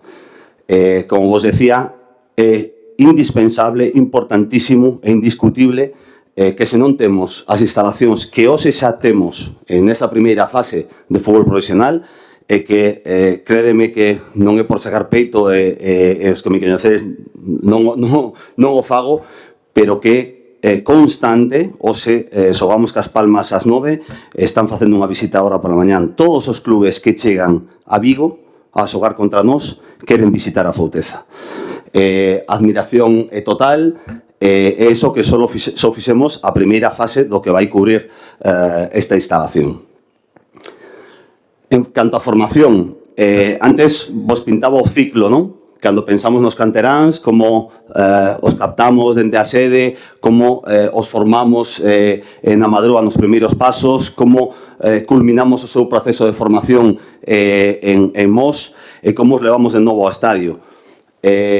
Por desgracia, non todos chegan ao fútbol profesional. Isto é unha carreira de fondo, só uns cantos poden chegar ao fútbol profesional. Pero hai moita xente, moitos xogadores que apártanse un pouco da súa trayectoria a hora de formarse e demais, porque apostan todo por xogar ao fútbol. Hai unha posibilidade tremenda que abrimos con este centro de formación. Vamos a dar hasta 14 especialidades de formación profesional dedicadas a deporte e sanidade, e hasta 4 grados tamén dedicados a deporte e sanidade. É dicir, estamos ofrecéndolle a todo o fútbol base noso, a todos os clubes convenidos, a todo o deporte galego, unha posibilidade de ter un centro único dedicado ao mundo de deporte. Para nós tamén é importantísimo, porque ao final é algo que nos trasladan todos os clubes convenidos, que son prácticamente todos, por non dicir todos os que están en toda a área metropolitana, a cadencia que teñen de profesionalizarse. Eu, cando xogaba ao fútbol, o adestrador sempre era o pai que tiña tempo libre e que dedicaba un rato para adestrarnos. Hoxe iso xa non pasa, gracias a Dios. Casi todos os clubes teñen adestradores formados, que teñen unha titulación, pero aí se queda un pouco. Cada vez é complicadísimo máis xestionar os clubes, buscar fondos, buscar alternativas, e cada vez a distancia entre o fútbol profesional ou o deporte profesional e o deporte amateur é moi grande. Bueno, con este centro o que estamos tratando é de que todos estes clubes, todas as federacións, todos estes clubes deportivos, non só o fútbol, sexan capaces de coller pinceladas do que nos facemos no deporte profesional e trasladado á súa vida cotidiana, non? E ser capaces de profesionalizar e lograr que estes clubes tamén poidan crecer. É dicir, estamos aportando solucións. Para os seareiros, aficionados e veciños, pois é unha parte de cultura, de ocio, de turismo. Cando digo turismo parece que estamos pensando en terciario, en outros usos. Bueno, o turismo tamén é necesario para toda esta instalación. E por que é necesario? Bueno, os estéis de pretemporada, os clubes profesionais que queran vir aquí a prepararse e disfrutar destas instalacións, pois obviamente necesitan un sitio onde acollerse, non? Gracias a este investimento que estamos a facer, que este contido tan específico, pois somos subsede do Mundial 2030. É dicir, que vai pasar no 2030? Sexan cales sexan as sedes? Pois que nós estamos nun listado oficial da Federación Internacional de Fútbol, da FIFA, onde pois un número determinado de cidades deportivas de España poden optar a recibir a unha ou dúas seleccións un mes antes de xogar no Mundial. Bueno, é un éxito para nós, é un espaldarazo internacional, e sobre todo é por esa capacidade de captación e as instalacións que recollen. E por último, na xestión do monte. creo que son puntos dos que sempre se fala, non? E que nós sempre proteximos, estamos orgullosos de facelo e seguiremos orgullosos de facelo. A auga, a sostenibilidade, as rutas que estamos creando, a arqueoloxía e a creación de bosque autóctono. Ademais de todo eso, que volto ahora atrás un momento, a comunicación e infraestructuras que logo veredes nas diapos posteriores que van a sumar pois unha serie de accesibilidade, mobilidade e unha serie de dotacións ao entorno que van a permitir non só que Galicia Sport 360 teña solucionadas certas carencias que existen no entorno, senón que todas as parroquias, todos os usuarios do entorno vanse beneficiar de todas elas, vale? No punto de vista da xestión do monte, no punto de vista de agua, de sostenibilidade e demais, decir que estamos certificados ca certificación BREEAM. A certificación BREEAM é un certificado internacional que vela, que audita todos e cada un dos procedimentos, dos diseños que están feitos para tanto na fase que estamos agora como nas fases posteriores e que garantín pois eses puntos de vista da auga, da sostenibilidade, da arqueoloxía e do bosque autóctono. Para nós, esta era unha das premisas máis importantes, o tema do bosque, igual que a arqueoloxía, e para eso o que fixemos foi copiar modelos que funcionaban e que nos admirábamos como tal. Nos puxemos dende o primeiro día prácticamente de acordo coa Universidade de Vigo, que a temos a escaso 1 kilómetro de distancia, como facíamos que toda esa implantación paisaxística que fixeron eles nos seus días podemos trasladala tamén ao noso entorno, ao noso paisaxe e ser capaces de establecer incluso rutas entre ambos institucións. Están constituídas, estamos traballando nelo, introducimos algún cambio incluso no trazado de comunicación entre a universidade e MOS precisamente para garantir a ruta en bicicleta, a ruta ao paseo, a comunicación e todas estas rutas que queremos facer. É o mesmo co punto de vista da arqueoloxía. Os restos arqueolóxicos que están aparecendo, que apareceron no principio, son restos de hace 5.000 anos. Hace 5.000 anos, ou fai 5.000 anos, non existían estruturas pétreas, non existían estruturas importantes máis que estruturas de madeira, que eran como se facían as construcións naquel momento. Co cal non aparece absolutamente nada en canto a isto, pero sí que aparecen diferentes puntos negativos onde sí se apoyaban esas estruturas e aparecen restos cerámicos. Cando nos empezamos a traballar con estes restos e falamos ca consellería pertinente, nos decían que isto se recollía, isto se guardaba ou se depositaba no Museo Provincial de Pontevedra e ali quedaba. Nós creo que representamos moito máis que deporte, fútbol, e estamos demostrando nos últimos anos e queremos que, ademais, ese é o camiño que debe ter o clube. Mais alá de que teñas éxitos deportivos, entendemos e creemos que o Celta representa un sentir moi noso, moi da terra e moi apoiado nas nosas raíces. O que fixemos ca universidade é dotala de todo aquel presuposto de orzamento que tiñamos destinado para facer isto, entregámoslo completo a eles, para que fixeran un plan que permitira investigar e desenrolar moito máis alá de depositar 4 pezas nun museo para determinar que hubo un asentamento fai 5.000 anos. Froito deso, empeza a ver agora resultados que está obtendo a propia universidade, con probas de carbono 14, onde, averiguase moitísimo máis do que pasaba nesas civilizacións non só 5.000 anos antes, senón 3.000 ou 4.000 anos despois, con outras civilizacións que por ali pasaron e que non había coñecemento delo. Para nós isto, repito que é básico e importante, os valores que fundamentaron e fundaron o clube os están máis presentes que nunca, porque así o temos marcado no ADN, queremos que así sexa para todo o povo galego e que sexamos capaces de mostrar toda esta parte da arqueoloxía e do bosque autóctono pois cunhas rutas que vamos a establecer coa universidade entre eles.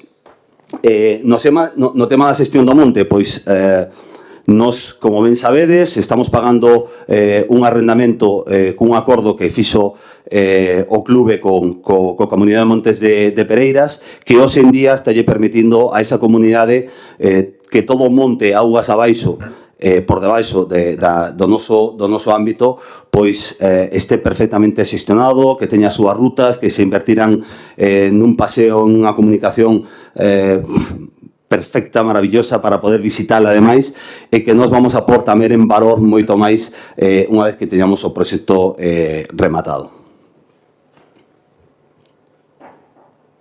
Mirando para ali. Bueno, como ben sabedes, esta é a primeira fase do proxecto con un orzamento de 13 millóns de euros aproximadamente. Levounos a facer os 3 primeiros campos de erva natural e unhas instalacións de 4.500 metros cuadrados para o fútbol profesional. Nos tiñamos unha carencia brutal, tremenda, como me decía, con as instalacións que existían na Madroa. Se hoxe podemos presumir desta instalación no seu momento, presumíamos do contrario, ocultábamos que tiñamos unha cidade deportiva porque o que coñecedes e demais, pois as instalacións eran basiquísimas en uns metros máis ou menos como estes, casi 4.000 metros, convivíamos o fútbol profesional con máis de 200 nenos que temos ali na Madroa. Era prioritario facer esta instalación hoxe convive con esa primeira parte do proxecto.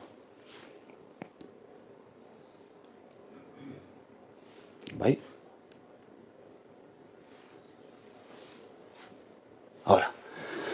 Bueno, ese programa que resumo en os puntos que creo que casi todos os coñecedes, pero o que ven despois é o máis importante, porque todo eso se traduce lóxicamente nun programa de necesidades, traduce nun proxecto, no proxecto pois xa nunha realidade en 3D que vais a poder ver de como vai a terminarse, a quedar o proxecto, non? Pois 5 campos de erva artificial, 2 campos de erva natural, o centro de formación, tanto formación profesional e grados universitarios, recordo aquí, temos unha previsión que no ano 3, dende o seu comenzo, estaremos en torno aos 3.000 alumnos entre formación profesional e grados universitarios. O centro de fabricación avanzado, este é importantísimo porque é unha vertente que é transversal ao resto das vertentes. Vos contaba antes da profesionalidade, a necesidade de profesionalización do deporte. Esta peza é basiquísima, é importante. Estamos nun ecosistema no entorno onde temos un montón de centros tecnolóxicos entre Porriño, Mos, Vigo, para diferentes industrias. Xa estamos a traballar con eles en diferentes proxectos innovadores que o que están permitindo é achegar de algún modo ou de algún xeito o que nos desenrolamos poderlo trasladar ao resto do deporte. Poño un exemplo simplemente dunha tecnoloxía que nace aquí, que naceu nesas instalacións, porque foi a primeira experiencia que se fixo nesas instalacións, que a OTT do deporte galego. Temos casi 10.000 inscritos xa, e que está permitindo eso? Pois cos clubes convenidos que xa están, que foi de forma totalmente gratuita e como unha proba conceptual durante os 2 primeiros anos.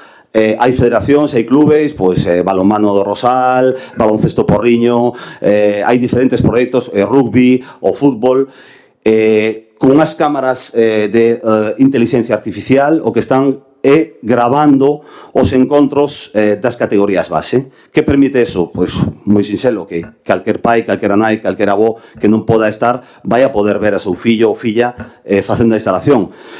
Eso quedará simplemente nunha parte de entretenimento que é secundaria, porque a principal é que eses adestradores, os que vos falaba antes, que teñen a súa titulación, son capaces de determinar e de concluir ao término de cada un deses partidos os análisis pormenorizados de cada un dos xogadores que fixeron, como fixeron, e de aí extraer diferentes datos para transmitir aos rapaces ou rapazas e progresar. O que facemos nós no fútbol profesional, ser capaces que o deporte amateur o poida facer. Bueno, esa é unha realidade, un proxecto que naceu fai bueno, ao principio, cando comenzamos con as instalacións, as primeiras instalacións desas cámaras de inteligencia artificial se fixeron aquí, e hoxe xa é un proxecto que é unha realidade e que está aí. Bueno, iso é o que pretendemos, que hai tecnoloxías que nos vamos a lucrarnos obviamente delas, porque vamos a desenrolalas e a traballar con elas de primeira man, pero a idea é abrilas a toda a comunidade deportiva. Un centro de eventos para 500 espectadores, os vestuarios, vos decía antes, para maiores de 14 e 15 anos, o tema do Academy Internacional, para nós é básico, e por eso ven a residencia e o Colexio Internacional. Hoxe en día estamos... aproximadamente temos unhas entre 10 e 15 escolas internacionais. Imos cambiar o modelo. Non imos nos sair fora a crear escolas internacionais, o que vamos a facer é captar e que toda esa xente que queira vir, que queira aprender, que queira adestrarse, que queira ter o ADN do clube e toda a metodoloxía que nos facemos, poder adestrar, poder traballar e poder estar aquí con nós. Bueno, eso non se daba porque non tiñamos infraestructura, ou se a temos, eso nos vai permitir quedarnos con 3, 4 escolas importantes en diferentes sitios estratégicos do mapa, pero o resto ser capaces de trasladarlos a que viñan aquí con nós. Para elo, pois, temos as instalacións que xa coñecedes, dos campos de fútbol, pero sobre todo unha residencia que dota de 400 camas esta posibilidade. E 35 camas dentro desta residencia moi dedicadas á investigación, a eses profesores, a eses investigadores que van a estar no centro tecnolóxico, que outro día, cando estábamos co rector de Vigo, decíame que duplicáramos esa capacidade porque solo eles eran capaces de encher cos seus investigadores esas 35 plazas que vamos a ter previstas, non? Colexio Internacional, para darlle a cobertura a estes estudiantes que teñen que ter a súa formación e que logo poden voltar ao seu país de orixen ca titulación, por eso temos esa exigencia. Hotel, vos decía antes, ou vos falaba desa necesidade que temos tamén de albergar clubes profesionais de outras categorías para estar aquí e facer isto como un centro de alto rendimento. A parte de restauración, que é escasos 800 metros cuadrados, que dan servicio a todo o ámbito. Nos temos unha necesidade que a residencia ten que dar de comer a eses 400 nenos, temos casi 3.000 alumnos ali. Bueno, pois, en vez de facer diferentes restaurantes, cafeterías e demais, temos un único espacio de restauración de 700 metros volcado encima duns dos campos de fútbol, e aí dotaremos das necesidades que todo o ámbito ten. Habrá oficinas do clube e despois o mini-estadio de 4.000 espectadores. Por que 4.000 espectadores? É a exigencia que temos na primeira ref, que é onde está xogando o filial. Aquí vai xogar o filial, aquí van a xogar as celtas, aquí vai xogar o equipo juvenil de División de Honor, División de Honra, e por eso tenemos esa necesidade. A inversión total, o investimento desta segunda fase, que aglutina todo o resto de Galicia Sport 360, son do orden dos 110 millóns de euros. Bueno, a verdade é que este plano para moitos que non sodes de Mos é necesario, para vos non, que estades perfectamente ubicados onde está. A mancha vermella que vedes é despois do acordo ca Comunidade de Montes de Tameiga, como é o proxecto que nos definimos o proxecto de todos, co acordo de todos, e que, como vedes, está reducido neses aproximadamente 242.000 metros cuadrados de superficie.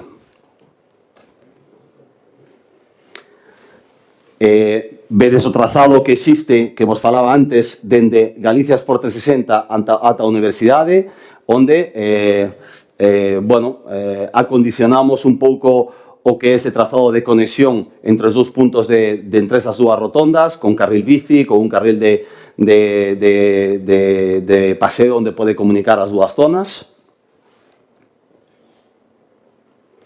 e donde aguas abaixo vais a facer o enlace ca AG57, para que a conexión directa permita, esta é unha conexión que nos rescatamos da propia Universidade de Vigo, que tiña solicitada xa no Plan Xeral de Vigo xa foi moitísimos anos, non estaba incluída, e, bueno, garantiza que toda a comunicación veña de donde veña, entra perfectamente en Mos a partir dese vial. É dicir, toda a comunicación que ven dende a zona de Valmiñor, toda a comunicación que ven dende Madrid que sai directamente nesta vía e pode voltear a entrar dende aí, toda a zona de Pontevedra, é dicir, veñas de onde veñas, de calquera punto vai a ter unha conexión directa preparada e precisada para o Concello de Mos.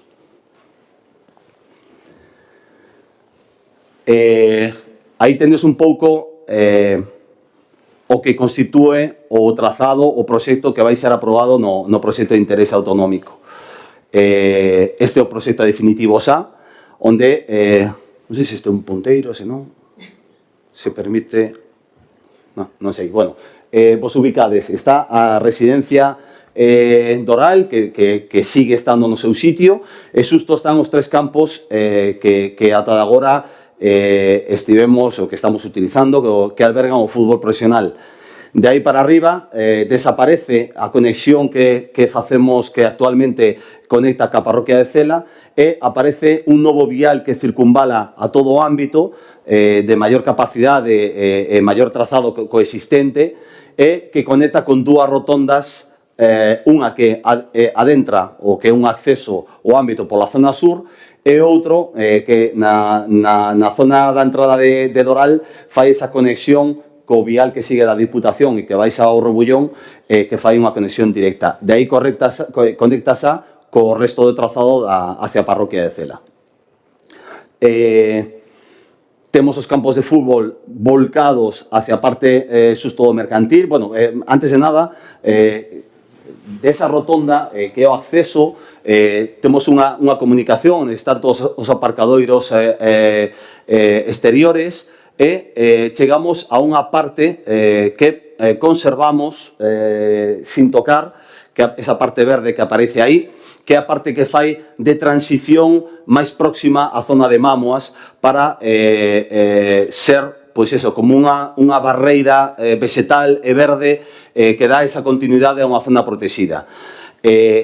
Esa zona máis oscura que está aí é a ubicación do que nos existe tanto Confederación Hidrográfica como o Consorcio de Louro, que son o depósito regulador, que é para cubrir todas as necesidades hídricas de esta solución, máis as beirandes demandas que poidan ter tanto da parroquia de Cela ou de outras parroquias no futuro. Así quedou dimensionado, estará executado nesa parte máis alta.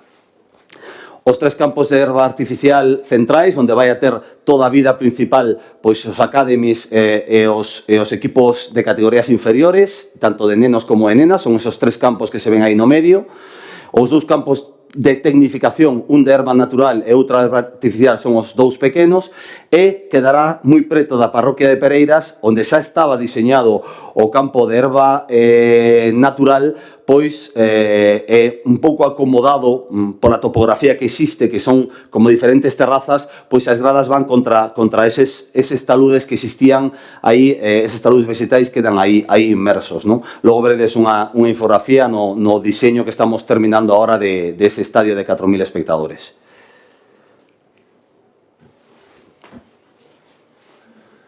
Bueno, esta xa é unha primeira visión do que vai a pasar ali arriba, do que vai a ter. O único que non vai a ser é o estadio tal cual está dibuixado aí con 4 gradas e con 4 teitos. Bueno, reducimos o impacto que nos parecía moito máis integrado na superficie, e agora veredes ao final como está quedando ese diseño final, vale? Pero o resto sí que está, vale? Aí vedes os 4.500 metros. O primeiro edificio que vedes aquí é ese, que é como unha forma de raqueta. Hai un primeiro tramo que é onde vai toda a parte médica dese centro de alto rendimento médico, que é unha pata de consecución ou de crecemento con respecto á clínica que xa temos na sede, e que ademais vai brindar as prácticas necesarias para todas as especialidades de formación profesional e da universidade que poidan facerse aí nesa clínica. Hai dúas plantas nesa especie de raqueta que se fai aí. A primeira planta é formación profesional e a segunda planta son os grados universitarios. A peza grande que aparece na parte de abaixo é a que vai a coller toda a parte de innovación e o centro de eventos. Por que innovación? Porque para nós é onde nace todo. Da innovación chega a formación e viceversa. Todos aqueles proxectos que poidan hacer na formación profesional ou nos grados que de algún modo teñan unha necesidade de ter un cobixo, de ter un sitio onde desenrolarse e esas iniciativas profesionais pois que poden ter o seu sitio nese hub de innovación que vamos a ter na parte de abaixo. O edificio máis recto que vedes ali frente aos 3 campos de herba artificial é o que acolle, nós chamamos o edificio Celta, o anterior chamamos o edificio mixto polos seus usos, este edificio Celta que vai albergar esa parte de restauración que dá servicio á residencia e ademais dá servicio a toda a parte da universidade, as oficinas do clube e toda a planta de abaixo enteira son os vestuarios, gimnasios e demais para todos os academies e toda a formación da categoría base tanto de rapaces como de rapazas. Na parte de abaixo, mirando hacia a parte da localidade de Vigo, están aqueles 4 edificios que é un único edificio, pero que está conectado por diferentes usos, porque ao final temos que compartimentar moito as diferentes idades nas que van a convivir os rapaces e rapazas dentro da residencia, por tanto temos que facer unhas edificacións que nos permitan facer esa operativa ben feita e non ter problemas no futuro. Aí están as 400 plazas ou 400 camas da residencia, o Colexio Internacional xusto pegado e accesible dende a propia residencia e as 100 plazas hoteleiras que están xusto na entrada do complexo.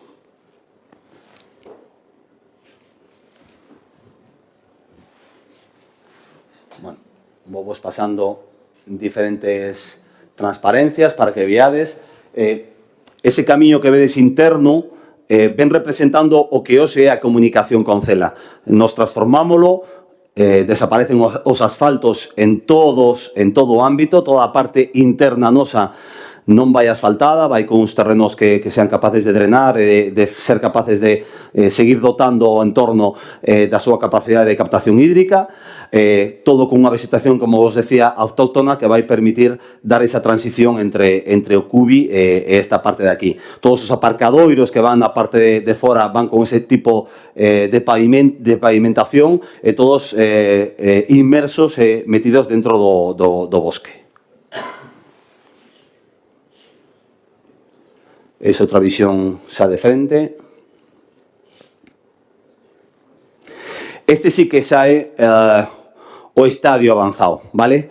Esta parte de abaixo é a que vos comentaba antes, o que optamos é a diferencia de cota que existe entre os campos superiores e inferior, nos permite facer unha grada de aproximadamente 2.500 espectadores e o resto sen cuberta e o aire libre, todos inmersos tamén dentro dese bosque ao redor, vai nos permitir cubrir as 4.000 plazas e moito máis asustado ao que nos buscábamos da integración dese mini estadio. Isto foi un debate interno gordísimo, que a xente que entendedes un pouco de campo e demais, pois para nós é importantísimo e vital o manter os campos nun estado que nos exixe non só as categorías onde xogamos, senón o fútbol desas categorías, non? Para os xogadores é vital. Nos mimamos o céspede, moitas veces o digo, casi máis que as pernas dos xogadores. En este caso, quitarlle esas zonas de sombra, non meter gradas tan altas, simplemente unha grada aí, pois danos unha ventaxa tremenda pola exposición de luz que ten para medrar ese campo, pero, por outro lado, o dotalo de unha serie de vegetación no entorno, pois obríganos a estar moi riba dese campo e cuidalo e mimalo moi moito para que non este contaminado de outras esporas, de outros elementos que poidan medrar nese céspede, non? Sí, aquí. E, bueno, vos poño un vídeo que a ver se vai, que reflexa moito mellor o que estaba a contar. Sei que vai, aí vai.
Bueno, nada máis.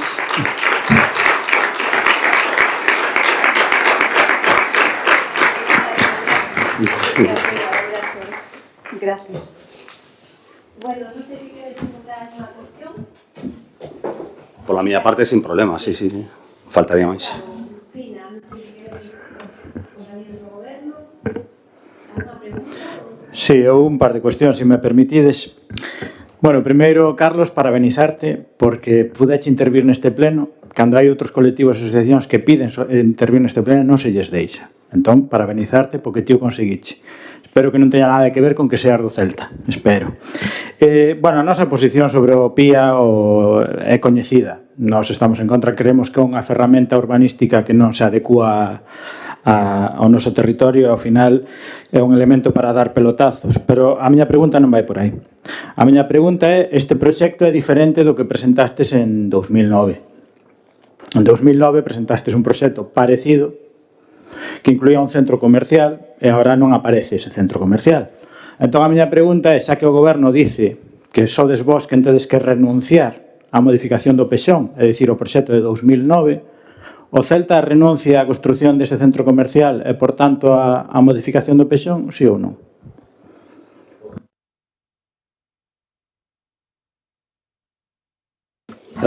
Vale, perfecto. Bueno, gracias. A ver, a resposta é taxante, claro que sí. O sea, nos creo que o explicou antes Nidia un pouco a trayectoria. Nos tiñamos un proxecto ambicioso que levaba unha parte de área comercial, pero eso foi no pasado. A parte máis importante dese proxecto era a parte prácticamente na súa totalidade que hoxe tendes diante.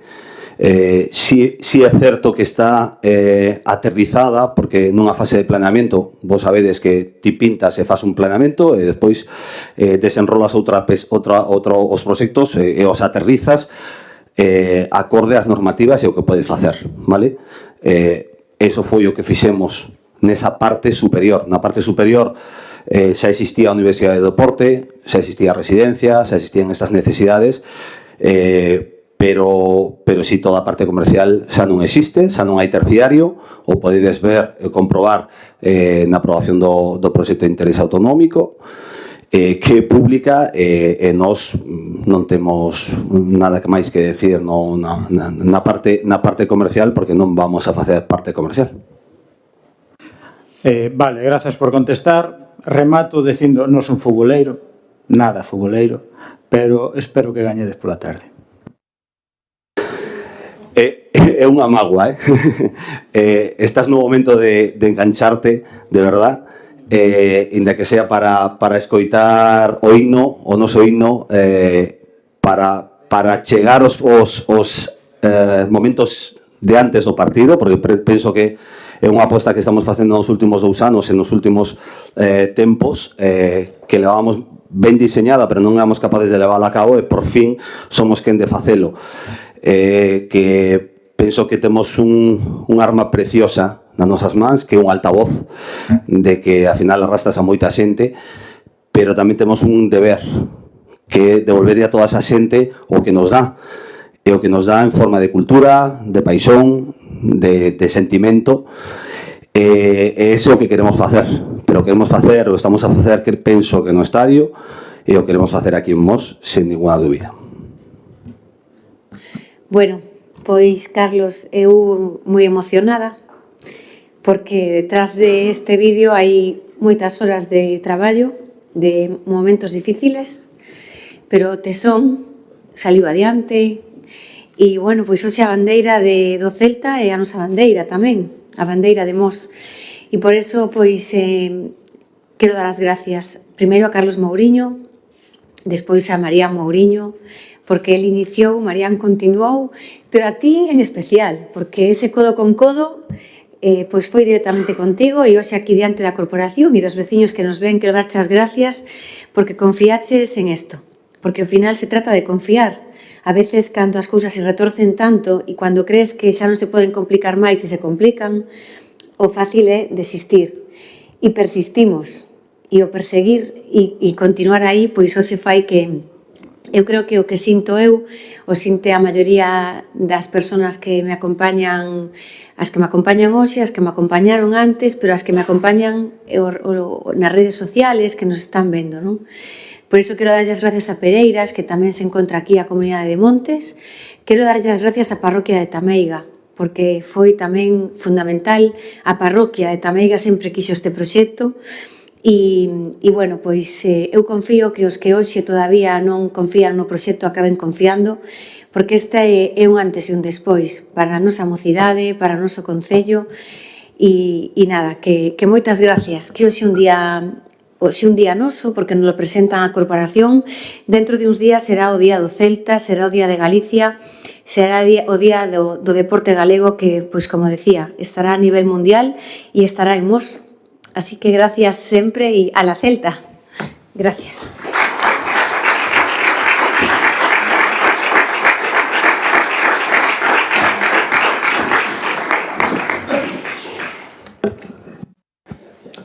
Bueno, pois nada, despedimos a Carlos e nos vamos a rouse preguntas, que ten a palabra o Partido Socialista.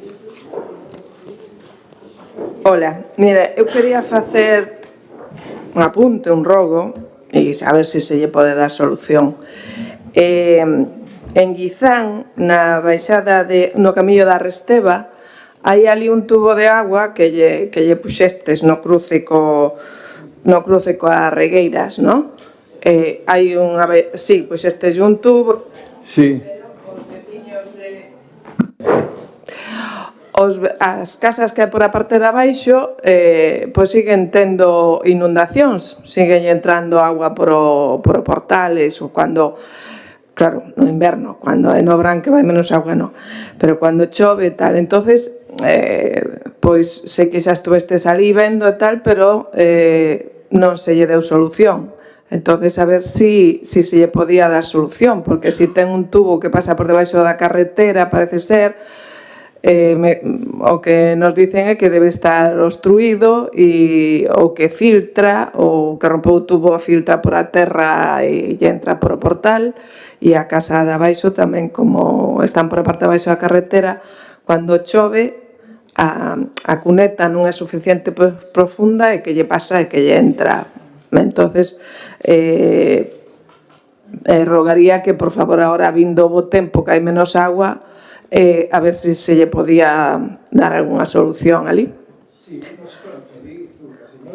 Nos pediu meter a tubería esa, metemos a tubería, e se hai alguna incidencia que lle entra agua, pois aquí estamos, para solucionarlo. Bueno, nos fixemos o que nos case nos pediu, que, o sea, eso, volveremos ali cando faga falta, ese non é problema ningún, hai que solucionar o problema, claro. E pois dice que eso, que lle sigue entrando, que debe estar algún burato por debaixo da carretera que se lle filtra e que lle entra. E, bueno, estando xa en ese camiño, tamén me pediron si era posible colocar un contenedor amarillo, ou ali hai un, pero arriba, na altura do número 10, creo que ali hai espacio para poñer un contenedor amarillo. Tamén o contenedor que había ali beirando moitos anos, tamén quedou sujetado.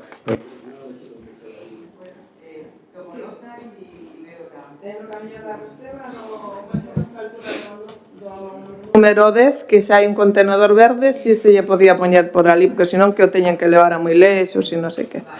Vale, ahora sigue. Gracias. Perdón. Bo día a todos e todas. Quería comezar dicindo que nos trasladan os pais do IES de Mos, do carto da ESO, o seu descontento porque os seus fillos non poideron asistir á feira de formación que se organizou por parte do Concello, porque estaban unha actividade organizada polo centro. Queremos rogarlle que cando organicen este tipo de eventos teñan en conta os máximos interesados, que neste caso son os alumnos do carto da ESO. Ten a palabra a concelleira de Educación.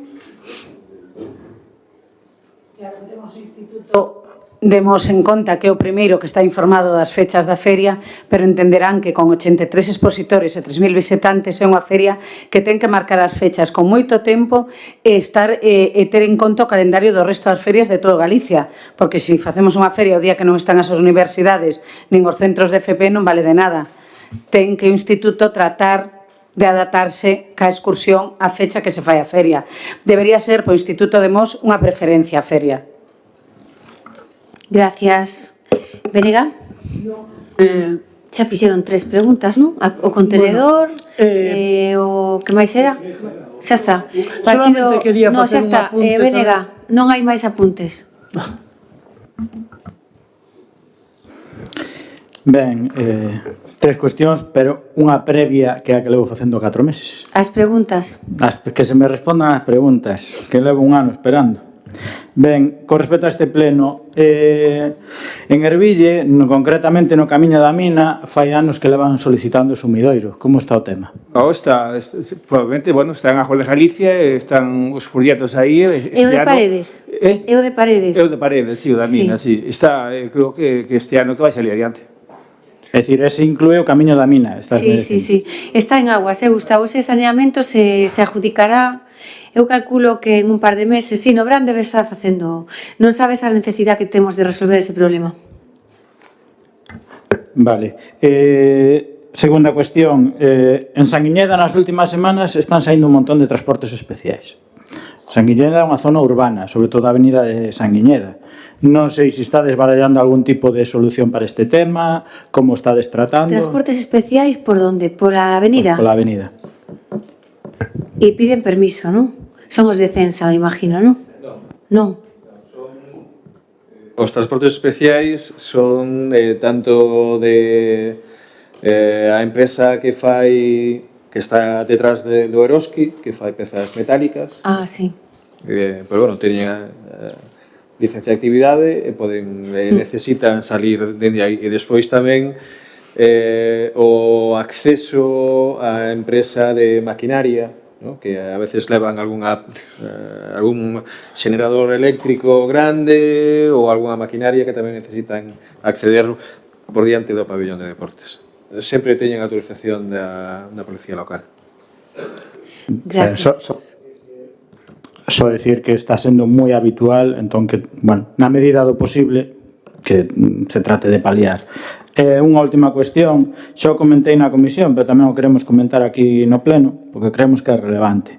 Últimamente non estamos recibindo nin convites, nin invitacións, nin comunicacións dos eventos que realiza o Concello, pero de nada.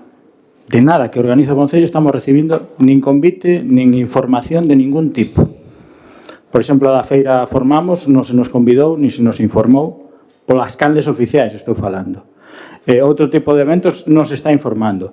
Tampouco se está dando conta de ninguna das actividades que realizades, xa sexan obras, eventos, etc. Se está dando conta de nada nas comisións.